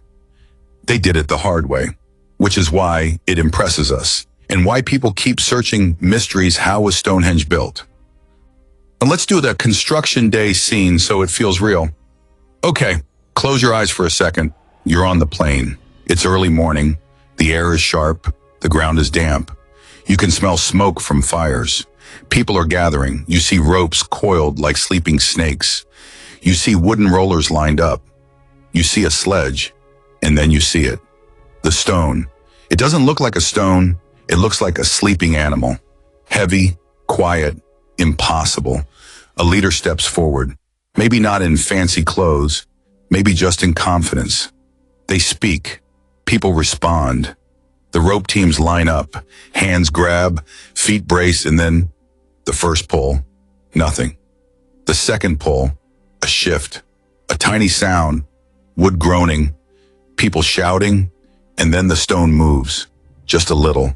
But everyone reacts like the sun just rose twice because movement means victory. And then it becomes rhythm. Pull, slide, reset rollers, pull again, over and over, for hours. Now here's the suspense. The stone can move, but can it survive the journey? Because the journey is where things break.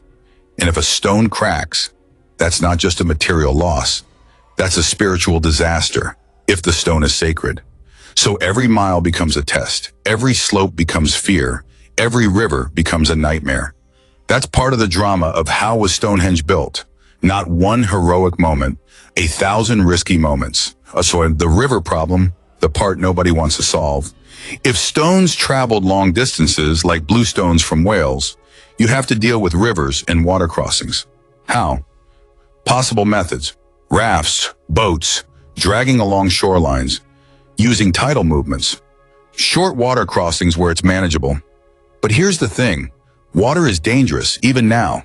So imagine how risky it was then. So when people say they used rafts, don't imagine a calm cruise.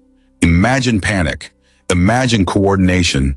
Imagine one wrong shift and everything tips. Now ask yourself, why would anyone take that risk unless the stones mattered deeply? Exactly. Which brings us back to purpose, back to belief, back to identity. Stonehenge documentary vibe check. Why the story still hooks us today. Let's be honest, we watch Stonehenge content for one reason, because it makes us feel something. It makes us feel small. It makes us feel curious. It makes us feel like the past is not dead. It makes us feel like humans have always been a little crazy in the best and worst ways.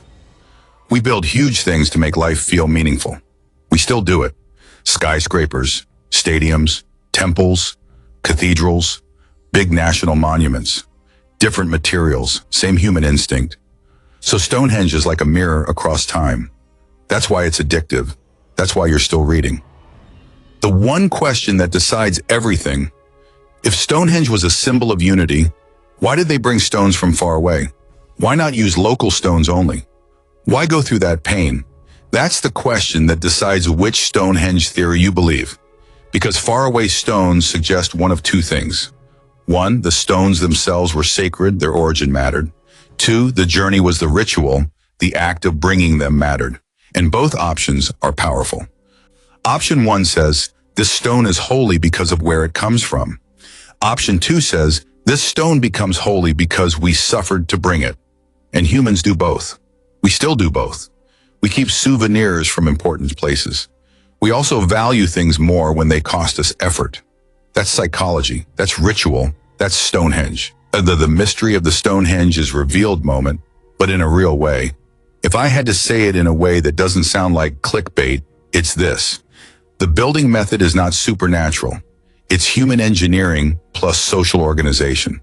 That's how Stonehenge was constructed. That's the real reveal.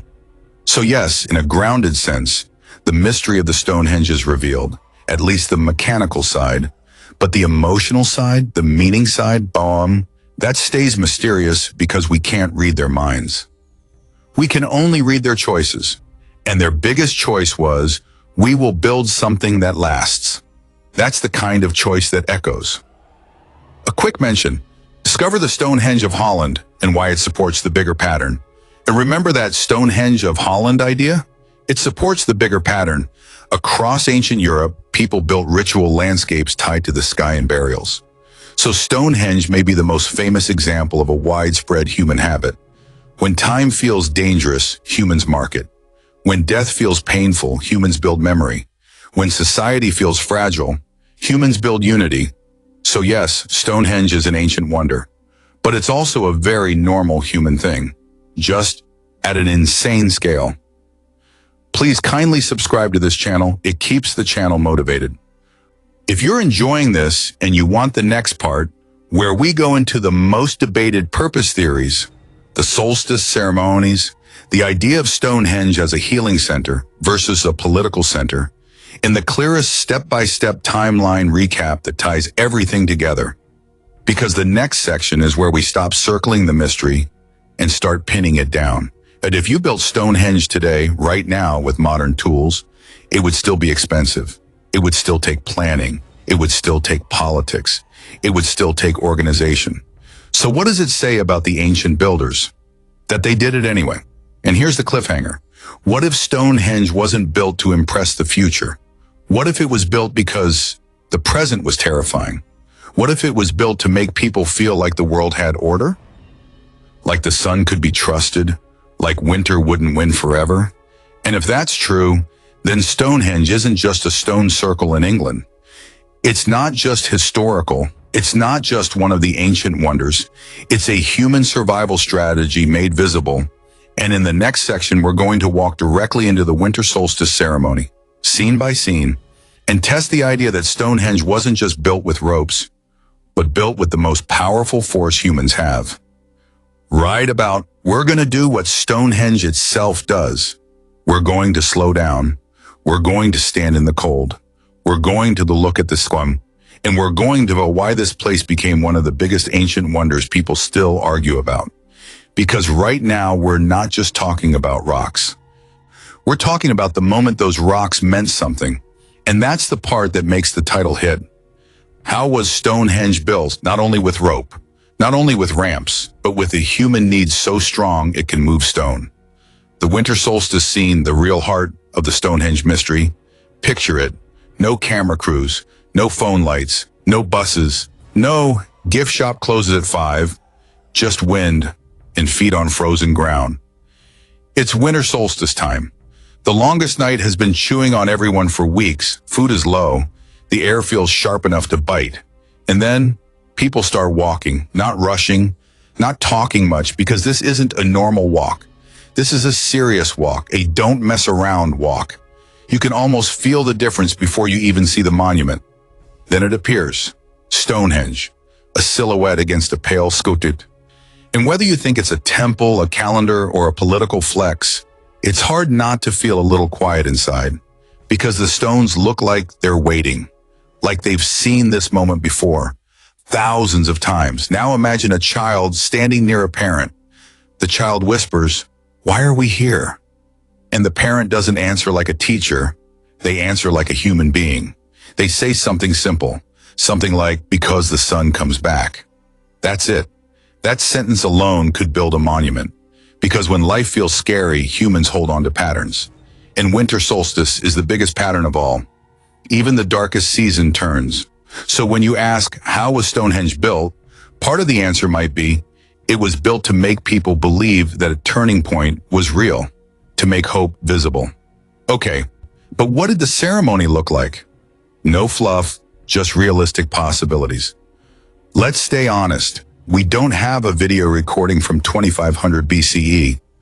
No ancient director yelled, "Action!" But we can make grounded guesses because humans repeat themselves across time. Here are likely things that happened at gatherings like this. People arrived from far away. This is huge. If Stonehenge was a pilgrimage place, you would have visitors, different accents, different clothes, different family groups, different stories. That alone creates energy. It makes the site feel bigger than one village. People brought offerings. Offerings don't have to be gold. Offerings can be food, animal parts, crafted items, stones, special tools. Even today, people bring things to sacred places. It's a way of saying, this matters. There was sound, not a full orchestra, but sound, chanting, drumming, clapping, simple rhythms.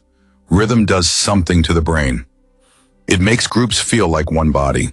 There were rules. Sacred places almost always have rules. Where you stand, where you don't step, who enters first, who speaks. When silence happens, rules create atmosphere. Atmosphere creates meaning. There was a moment of focus, the sun aligns, the crowd goes quiet, everyone watches. And then the sun does the thing it does. It sets or rises right where it should, and you can feel the release in everyone's shoulders. Because the sky just confirmed the world still has order. That's why this isn't just historical trivia, it's emotional survival. Because we're about to flip the story. If Stonehenge ceremonies were about hope and order, why did the builders keep upgrading the site? Because remember, Stonehenge didn't stop at good enough. It kept changing, kept rearranging, kept escalating. So here's the next question. Did Stonehenge upgrade because people were getting more spiritual or because people were getting more powerful? That's the fork in the road. And the answer might be both.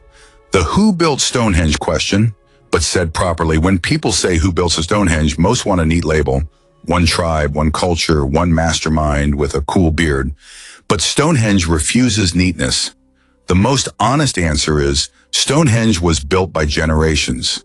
Different phases, different builders, different priorities. So what does that mean? It means Stonehenge wasn't just constructed, it was maintained, reinterpreted, repurposed. Like a sacred playlist people kept remixing. And that matters because it reveals something about the builders. They weren't just strong. They were committed. Committed enough that their grandchildren kept the project alive. That's rare. Even today. And the timeline recap, so the title stays confirmed. Let's lock this into your audience's brain with a simple recap. You can literally say this like you're talking to a friend. Stonehenge didn't pop up overnight. It started as a big circular earthwork. Then came burial use. Then came smaller stones, bluestones. Then came the massive sarsens and lintels. And throughout all that, people kept changing the plan. So when someone asks, how old is Stonehenge? The honest answer is, it has an early start around 5,000 years ago, and it evolves for centuries. And when someone asks, how was Stonehenge built? The honest answer is, with simple machines, ramps, levers, ropes, careful planning, and a society organized enough to sustain huge projects. Now we go deeper into the how, because some people still don't believe it. They hear ramps and ropes and go, yeah, nice story, but no. So let's prove why it's believable. The how is simple physics, plus pain. And here's a sentence your audience will remember. Stonehenge wasn't built by magic. It was built by gravity being controlled. That's it. That's the trick. If you can control tipping, sliding, and leverage, you can do impossible-looking things. Let's break it down in kid-level language. A lever lets a small force move a big weight. A ramp lets you raise something gradually instead of lifting it straight up. A sledge spreads weight and helps things slide. Rollers/logs reduce friction. Rope teams turn many small poles into one big pole. Packing stones lock uprights in place. Now add the most important ingredient, practice. People think ancient builders tried once and succeeded. No, they learned, they failed, they corrected, they got better. That's how humans work. That's why the phrase mysteries, how was Stonehenge built, is tricky, because the tools aren't mysterious. The commitment is, the lintels, the part that makes Stonehenge feel engineered. Let's talk about the part that's basically Stonehenge bragging. The lintels, those horizontal stones sitting on top like they own the place. Putting an upright stone in the ground is already hard, but putting a lintel on top? That's where people start saying aliens. Except, aliens aren't necessary. Here's the most believable process. 1. Build an earthen ramp or wooden scaffolding. 2. Drag the lintel up the ramp. 3. Slide it into place. 4. Lock it using the carved joint system. And the joint system is the genius part. Because it's not just stacking, it's fitting.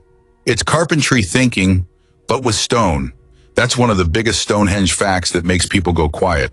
Because once you accept they carved joints, you have to accept they had skilled craft knowledge, not just brute force. And that leads to a different kind of respect. Maybe Stonehenge wasn't built to be pretty at all. Here's something worth challenging. We modern people look at Stonehenge and assume aesthetics mattered. Like, ooh, symmetry, beauty. But what if the builders didn't care about beauty the way we do? What if the goal was alignment, function, ritual power, symbolic meaning, durability? In that case, the engineering choices make more sense. The joints aren't decorative, they're survival. They keep the structure stable. They make it last. So if someone says, why did they bother with joints? Your answer can be simple, because if you're building something sacred, you don't want it collapsing and embarrassing the entire spiritual system. Imagine the lintel falls during a ceremony. That's not just an accident. That's a sign, a bad sign. So stability becomes sacred, and the Stonehenge is a machine idea, but not a sci-fi machine. Let's talk about the word machine. When people hear machine and imagine gears. No. Stonehenge could be a machine in a different sense. A machine for marking time, organizing gatherings, creating unity, focusing emotion, controlling space, separating sacred from ordinary. That's still a machine, just a social machine. So when your script says how Stonehenge was constructed, you can also say it was constructed as a human machine because it shaped human behavior. It made people show up. It made people feel. It made people remember. That's why Stonehenge lasts in the imagination. And why bring stones from far away? The psychological payoff. Now we hit a key mystery again. Why bluestones from far away? Even if we argue about glaciers, the question still stands. Why choose unusual stones at all? Here are 3 grounded reasons that make sense without magic. Reason number 1, origin, meaning stones from a distant region can carry identity, like, this stone is from our homeland, or this stone is from a place with power. Reason number 2, effort creates value. Humans value things more when they cost effort. A stone that took weeks to transport becomes sacred because of what it demanded. Reason number 3, look what we can do. Yes, this matters. Sometimes monuments are about status. Moving far stones proves organization. It proves leadership. It proves unity. It proves power. That's not cynical. That's history. And if you want a keyword line for the audience, here it is. Stonehenge theories often split into 2 camps. Spiritual meaning, social power. But Stonehenge can be both. Discover the Stonehenge of Holland and why it's a big clue. Not a side quest. Let's bring it back again, cleanly. When people say discover the Stonehenge of Holland, they're usually talking about that Dutch prehistoric ritual landscape that got nicknamed Stonehenge of the Netherlands. And why does that matter to your Stonehenge story? Because it proves a bigger pattern. People across regions were building places tied to the sun, burials, ritual gatherings. So Stonehenge might be the most famous version of a wider ancient habit, which makes the how even more believable. Because you're not relying on one mysterious group doing a one-time miracle. You're looking at a shared human behavior across time and space. That's a powerful angle for your video because it expands the audience's mind without making them confused. The myth cleanup section, because misinformation spreads like fire. Okay, let's do a fast cleanup, the common myths, but with personality. Myth 1, the Druids built Stonehenge. Nope. Druids show up way later in the timeline. They didn't build it. But modern Druids gathering there today is part of the modern story. So it's not stupid. It's just not the original builders. Myth 2, it was built in one go. No, Stonehenge is a slow burn project, a long development. That's why it's so hard to explain in one sentence. Myth 3, they must have had advanced lost technology.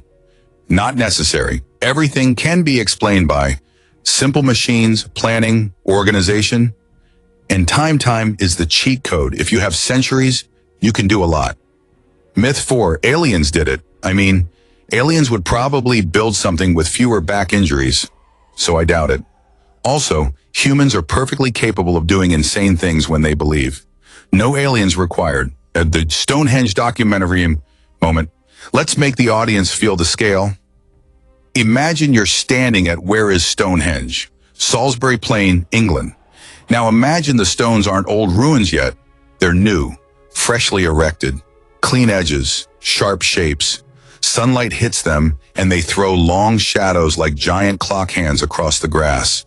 People gather, children stare, old people whisper.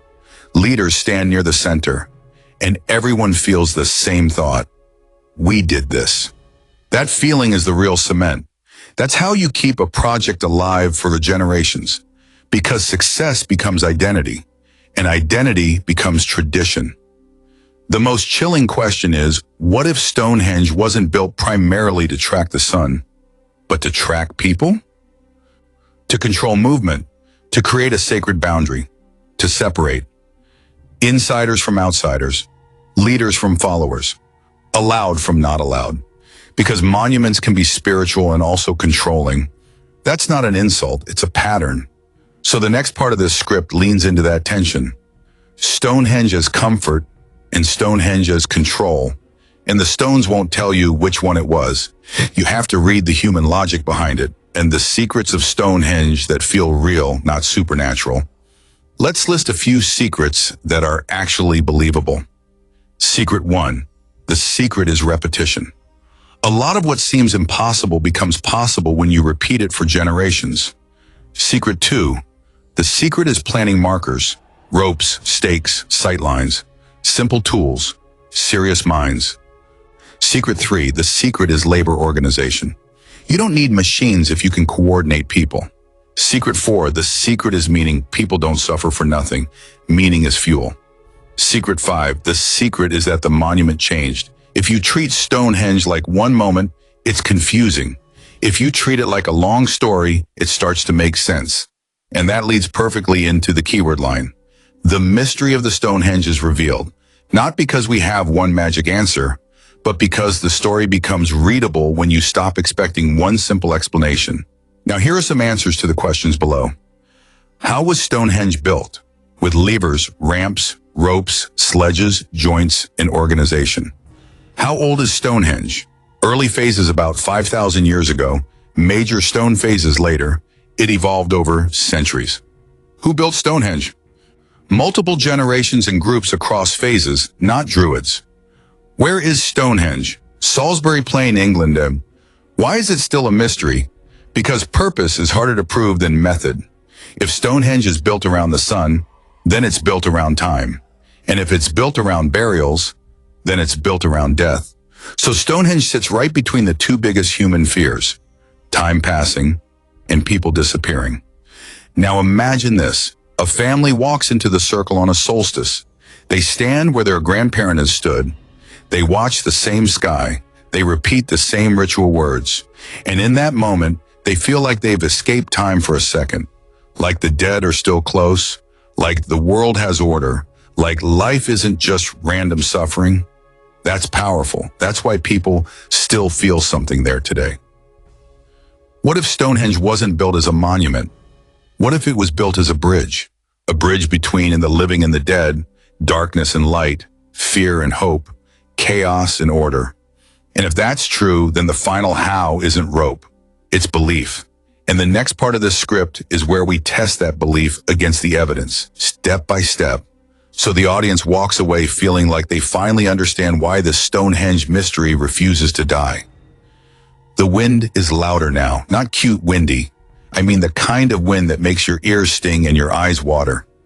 The kind that makes you pull your clothes tighter and suddenly remember you're a warm-blooded animal pretending to be brave. And still, they're walking. Feet crunching on frozen ground. Families, elders, children half asleep on someone's back. Torches flickering like nervous little stars. No street lights, no clocks, no 5 more minutes. Just a dark sky and a promise everybody is waiting for.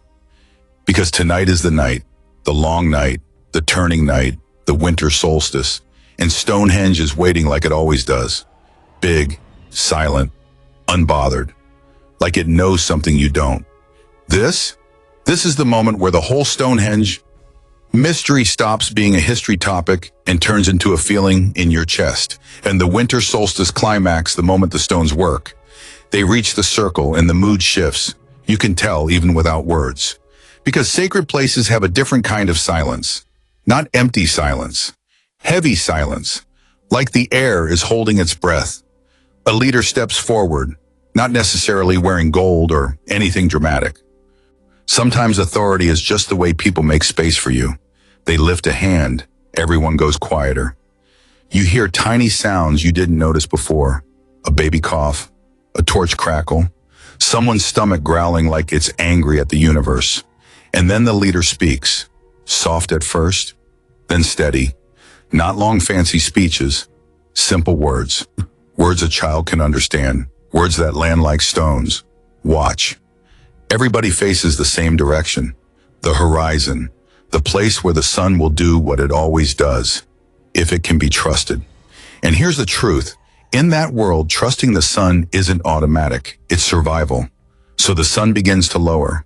The sky goes orange, then red, then purple, then that bruised blue that looks like it's been punched. And then it happens. The sun lines up, not kind of lines up. It lines up in a way that makes people murmur like they've seen a miracle, because the monument is telling them something without speaking. The cycle is real. The days will grow again. Winter won't last forever. And if you're a child watching this, you don't understand geometry, but you understand everyone's face. You see shoulders drop. You see your mother exhale like she's been holding fear inside her for weeks. You see your father blink fast like he's trying not to cry. You see older people nod slowly, like they've been waiting for this exact moment since last year. And right there, you finally get why people would ask again and again, how was Stonehenge built? Because you don't build something like this for fun. You build it because it holds your world together. Why the how matters emotionally. What you came for the how. The engineering, the sledges, and rollers. But the real secret is the reason all that work made sense. Stonehenge wasn't built to be nice, it was built to be reliable. Because in a hard world, reliable things become sacred. A place where the sun lines up. A place where the seasons can be read. A place where the dead are remembered. A place where people gather and feel less alone. That's why Stonehenge sits among the biggest ancient wonders. Not because it's spooky, because it's human. And humans don't just want shelter. We want meaning. We want to feel like the universe has rules. But wait, Stonehenge might be a comfort and a control tool. Now I'm going to gently ruin the wholesome mood for a second. And here it is, that solstice ceremony. It's beautiful. It's emotional, it's unifying, but it also does something else. It creates structure. It creates authority. Because someone controls, who stands where, who speaks, who enters first, who is allowed near the center. What story gets told about the sun, the stones, the ancestors, and the people? And once you control the story, you can organize a society. So here's the uncomfortable question. What if Stonehenge was a spiritual place and a political tool? Not evil, not cartoon villain, just human. Because big sacred sites often become centers of power, even now.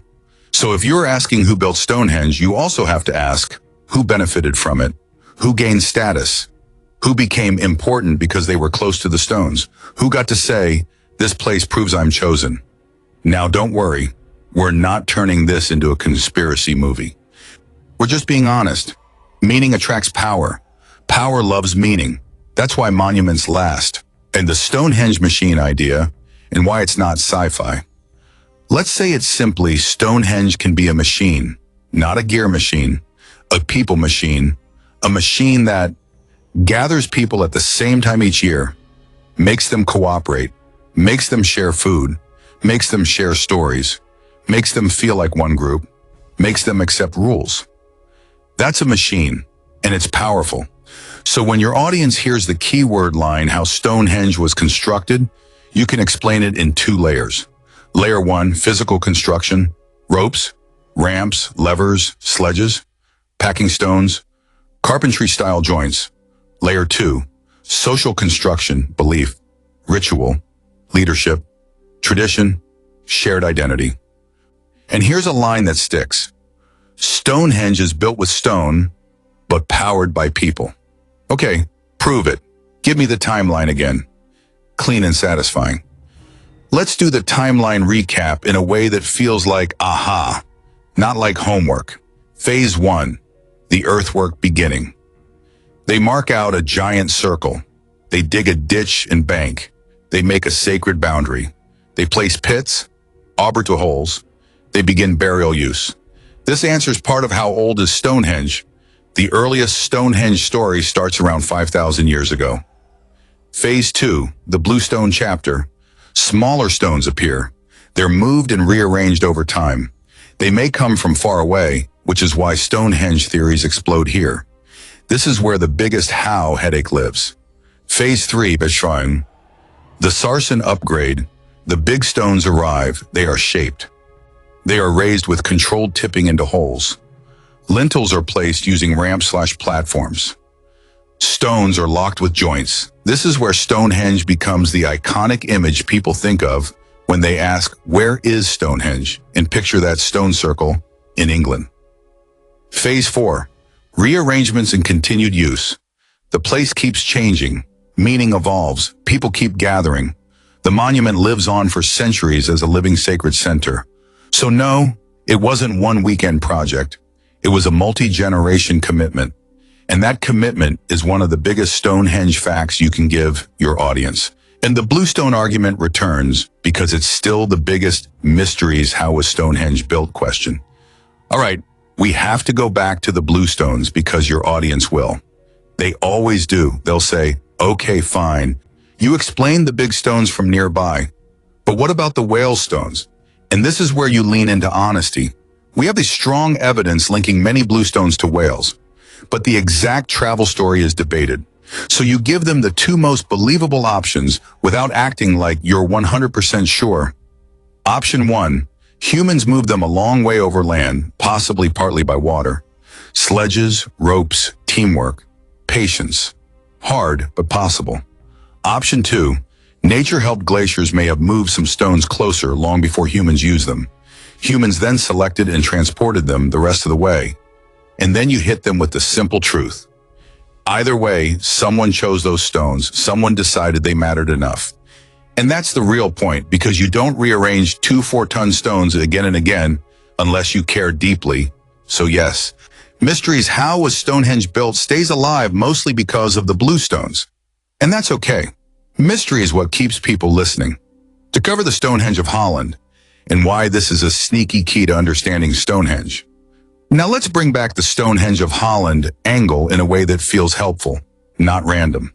When people say discover the Stonehenge of Holland, they're pointing to a prehistoric ritual landscape in the Netherlands that got compared to Stonehenge because of alignments and burials. Here's why that matters. It suggests Stonehenge isn't the only place where ancient people marked the seasons, built sacred landscapes, connected sky events with death and identity. So Stonehenge might be the most famous example of a wider human pattern. That helps your audience understand something important. Stonehenge isn't unbelievable. It's extreme, but it fits human behavior. Humans build time monuments when time scares them. The emotional heart, Stonehenge might be a grief monument because we've talked about sky and power and social machines. But here's a simpler and more emotional possibility. What if Stonehenge grew because people kept losing people? In that world, death wasn't rare. Illness, injury, hunger, all could take someone fast. And when communities lose people, they build ways to remember. They build rituals. They build places. They build stories that say they're not gone forever. They're part of the cycle. So Stonehenge could be a bridge between generations. A place where grandparents become ancestors. A place where children learn that life has rhythm. That's heavy, but it's also comforting, and it explains why the monument had such staying power. Because when something helps you carry grief, you keep it, you protect it, you upgrade it, you pass it on. The sound and atmosphere factor, why sacred places feel different. Now let's add one more layer, a small one, but it sticks in people's minds. Have you ever stood in a place and felt like your voice changes? Like the air holds sound differently? Stone circles can do that. Not magic, just acoustics and atmosphere. So even if the builders didn't plan it like engineers, they may have noticed something feels different here. And humans follow different. We treat different as sacred. So ceremonies, chanting, drums, they'd feel more powerful inside stones. That could reinforce the site's importance. And once a place feels powerful, people attach meaning. Meaning attracts pilgrims. Pilgrims bring stories. Stories bring more people. And suddenly, you've got a monument that grows across time. The question that keeps viewers watching. Why is the monument also so tied to death? Why do we see burial connections? Why do we see a landscape full of ritual features? Why is it never just one thing? And that hook leads to a satisfying payoff. Because ancient life didn't separate everything the way we do. For them, sky equals survival, survival equals community, community equals ancestors, ancestors equal meaning, meaning rules. Rules, power, it's all connected. Stonehenge sits at the center of that web. The mystery of the Stonehenge is revealed line, but done honestly. Here's how you say it without sounding like clickbait. The mystery isn't that we can't imagine the tools. We can. Ramps, ropes, levers, time. The deeper mystery is, why did humans keep coming back to this place and keep changing it for centuries? So yes, the mystery of the Stonehenge is revealed in one sense. It was built by human engineering and human organization. But it remains mysterious in another sense. We don't have their exact words. We have their actions. And their actions say, this mattered more than comfort. That's the part that shakes people, because it forces you to admit something. Humans can do unbelievable things when belief is strong enough. And the funniest and saddest part, we still haven't changed. Let me give you a small laugh, because this script needs oxygen. Ancient humans, let's drag a 25-ton rock across the land and build a solar monument. Modern humans, my phone is at 12%. I cannot continue. But here's the sad part too. We still do the same pies in a different way. We build monuments. We gather on special days. We light candles. We do rituals. We tell stories that make life feel ordered. We just do it with different materials. So Stonehenge isn't them. It's us, wearing older clothes. That's why it still works. Please subscribe to this channel. If you're enjoying this and you want the next section, where we do the final wrap it all together explanation of how was Stonehenge built, plus the strongest purpose theories in plain language, and a clean ending your audience will remember. Because we're about to land this plane properly. And the ending is going to hit. Imagine you're that child again at the winter solstice. You watch the sun align. You watched adults cry quietly. You watch the leader speak. You watch the crowd leave in silence like they just made a deal with the universe. And on the way home, you ask your parent, will we come back next year? And the parent answers without hesitation, yes. Not because it's fun, because it's necessary. Boss, what if Stonehenge wasn't built to explain the universe? What if it was built to negotiate with it? To say, we see you, we respect you, please don't destroy us. And if that's true, then the final how of Stonehenge isn't only about stones, it's about fear turning into ritual, ritual turning into tradition, tradition turning into a monument. And that monument still stands there today like a question made of rock. What would you build if you were terrified of the dark? And the final revelation, Stonehenge wasn't built in one moment, it was built in human layers. Before we wrap, I want to do something important. I want to put your audience back at the beginning, so the title feels confirmed and complete. Because this video is titled, How Was Stonehenge Built? So here's the recap, like you're talking to a person. Before this video, you probably knew Stonehenge as a mysterious stone circle in England, aligned with the sun, an ancient wonder, with a lot of maybe this, maybe that. Now, after everything we've walked through, you know this. Stonehenge wasn't built once. Stonehenge was built in stages, over centuries. It started as earthworks. It became a burial place. Then stones arrived. Bluestones first, then the giant Sarsens, then lintels, then rearrangements. And the whole time, people kept returning, kept believing, kept upgrading. So the how isn't one trick. It's a long story. And that's the first big truth your audience should leave with. How was Stonehenge built? The simplest full answer. Let's answer it in the clearest way possible. Stonehenge was built using simple machines, ramps, levers, ropes, sledges, rollers. Controlled gravity, tipping stones into holes instead of lifting them. Craft skill, shaping stones, fitting joints like woodworking. Time, multiple phases over centuries. Human organization, food supply, leadership, coordination, tradition. That's it. That's the real how. No magic required. No law super tech required. Just humans doing what humans do when something matters enough. The step-by-step build, explain like you're there, step 1. Mark the circle, one stake in the center, a rope tied to it. Walk around with the rope stretched. That makes a circle. Simple. Step 2, dig the ditch and bank antler picks. Animal bones used as tools. Human patience, human stamina. This creates the sacred boundary. Step 3, dig pits and use the site pits like the Aubrey holes. Burials, cremations, ceremonial use. This is when Stonehenge is already important, even without big stones. Step 4, bring in the Bluestones. Smaller but still massive stones, 2 to 4 tons each. Transport is debated. Humans hauling long distances, glaciers possibly helping earlier, or a mix. But the important part is they mattered enough to be brought in and rearranged multiple times. Step 5, bring in the Sarsens, the giants. Much bigger stones. These are moved using sledges, rope teams, wooden tracks, rollers, lubrication, and raw coordination. Step 6, raise the uprights.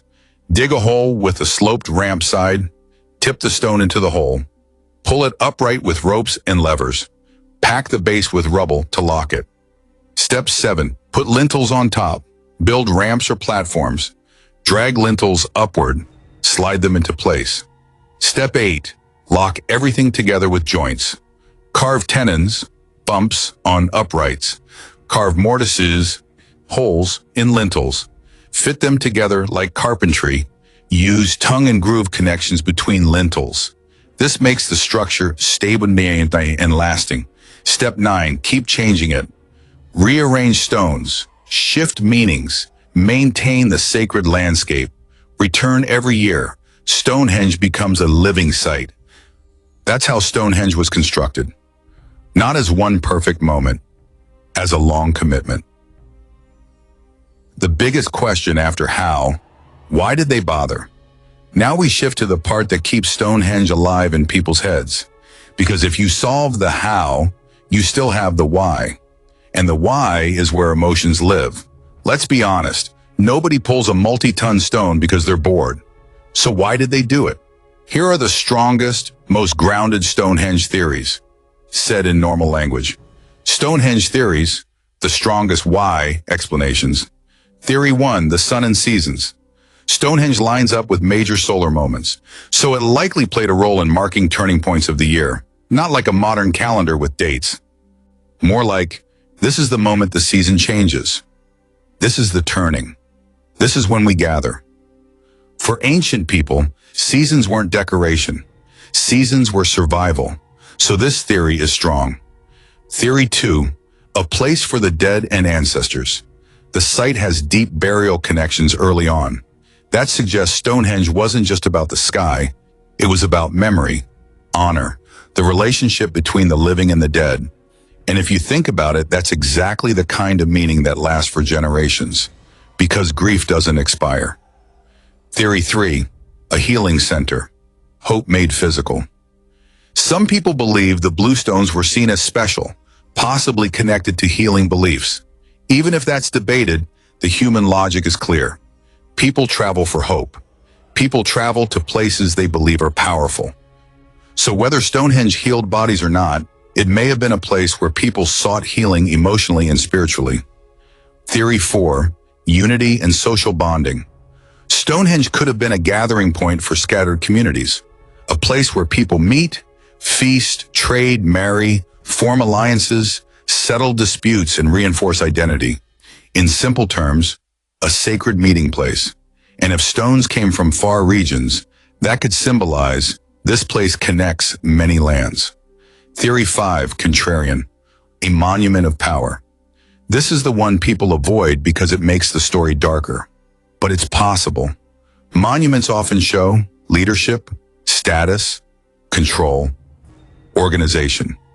A society that can build Stonehenge can also enforce rules. So Stonehenge might have been both, a comfort and a control tool, a place that unites and also ranks people. Both things can be true. Humans are like that. The truth is messy. Stonehenge may have been all of the above.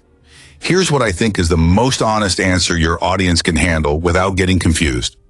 Stonehenge probably wasn't one single thing. It likely shifted meaning over time. A burial place can become a solstice ritual site. A ritual site can become a political symbol. A political symbol can become a national identity marker.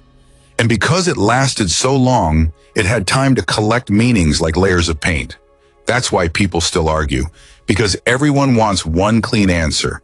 But Stonehenge is not clean. Stonehenge is human.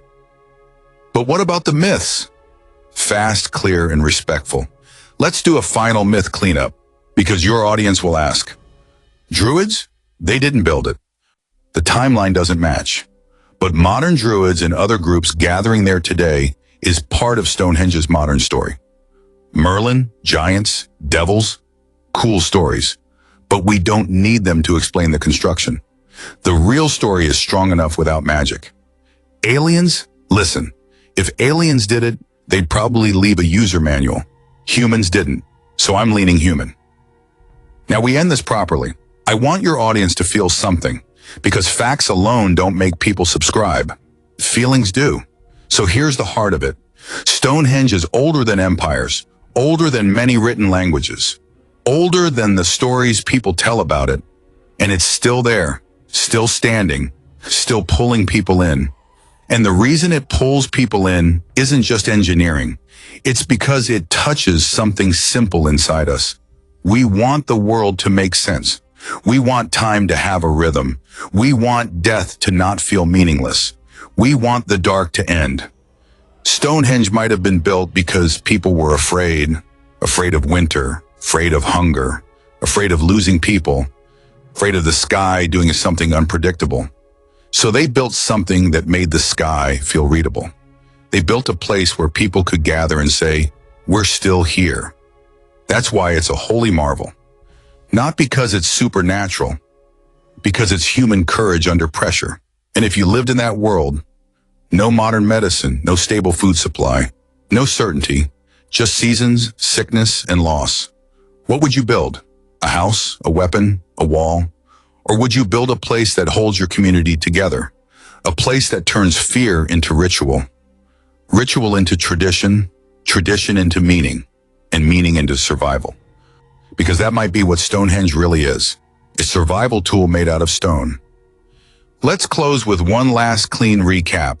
You used to know Stonehenge as a mystery stone circle. Now you know, it was built in phases. It started as earthworks. It became a burial and ceremonial place. Bluestones came in and were rearranged. Giant Sarsens were hauled from a closer region. Uprights were raised by tipping into pits. Lintels were dragged up ramps. Joints locked the stones like carpentry. The whole thing took long-term organization and belief. So the answer to how was Stonehenge built is no longer a foggy mystery, it's a human story. If this changed how you see Stonehenge, if it made the monument feel real instead of just mysterious, please subscribe. Because in the next videos, we'll dig into the wildest Stonehenge theories and which ones actually hold up, the biggest discoveries around the Stonehenge landscape, and other ancient wonders that look impossible until you break them down like we just did. And if you've got your own theory, drop it in the comments. What do you think Stonehenge really was? A calendar? A burial place? A healing center? A symbol of unity? Or a monument of power? Whatever you believe, one thing is certain. Stonehenge is proof that ancient humans were not simple. They were builders. They were planners. They were brave enough to fight the dark with stone. And somehow, they won.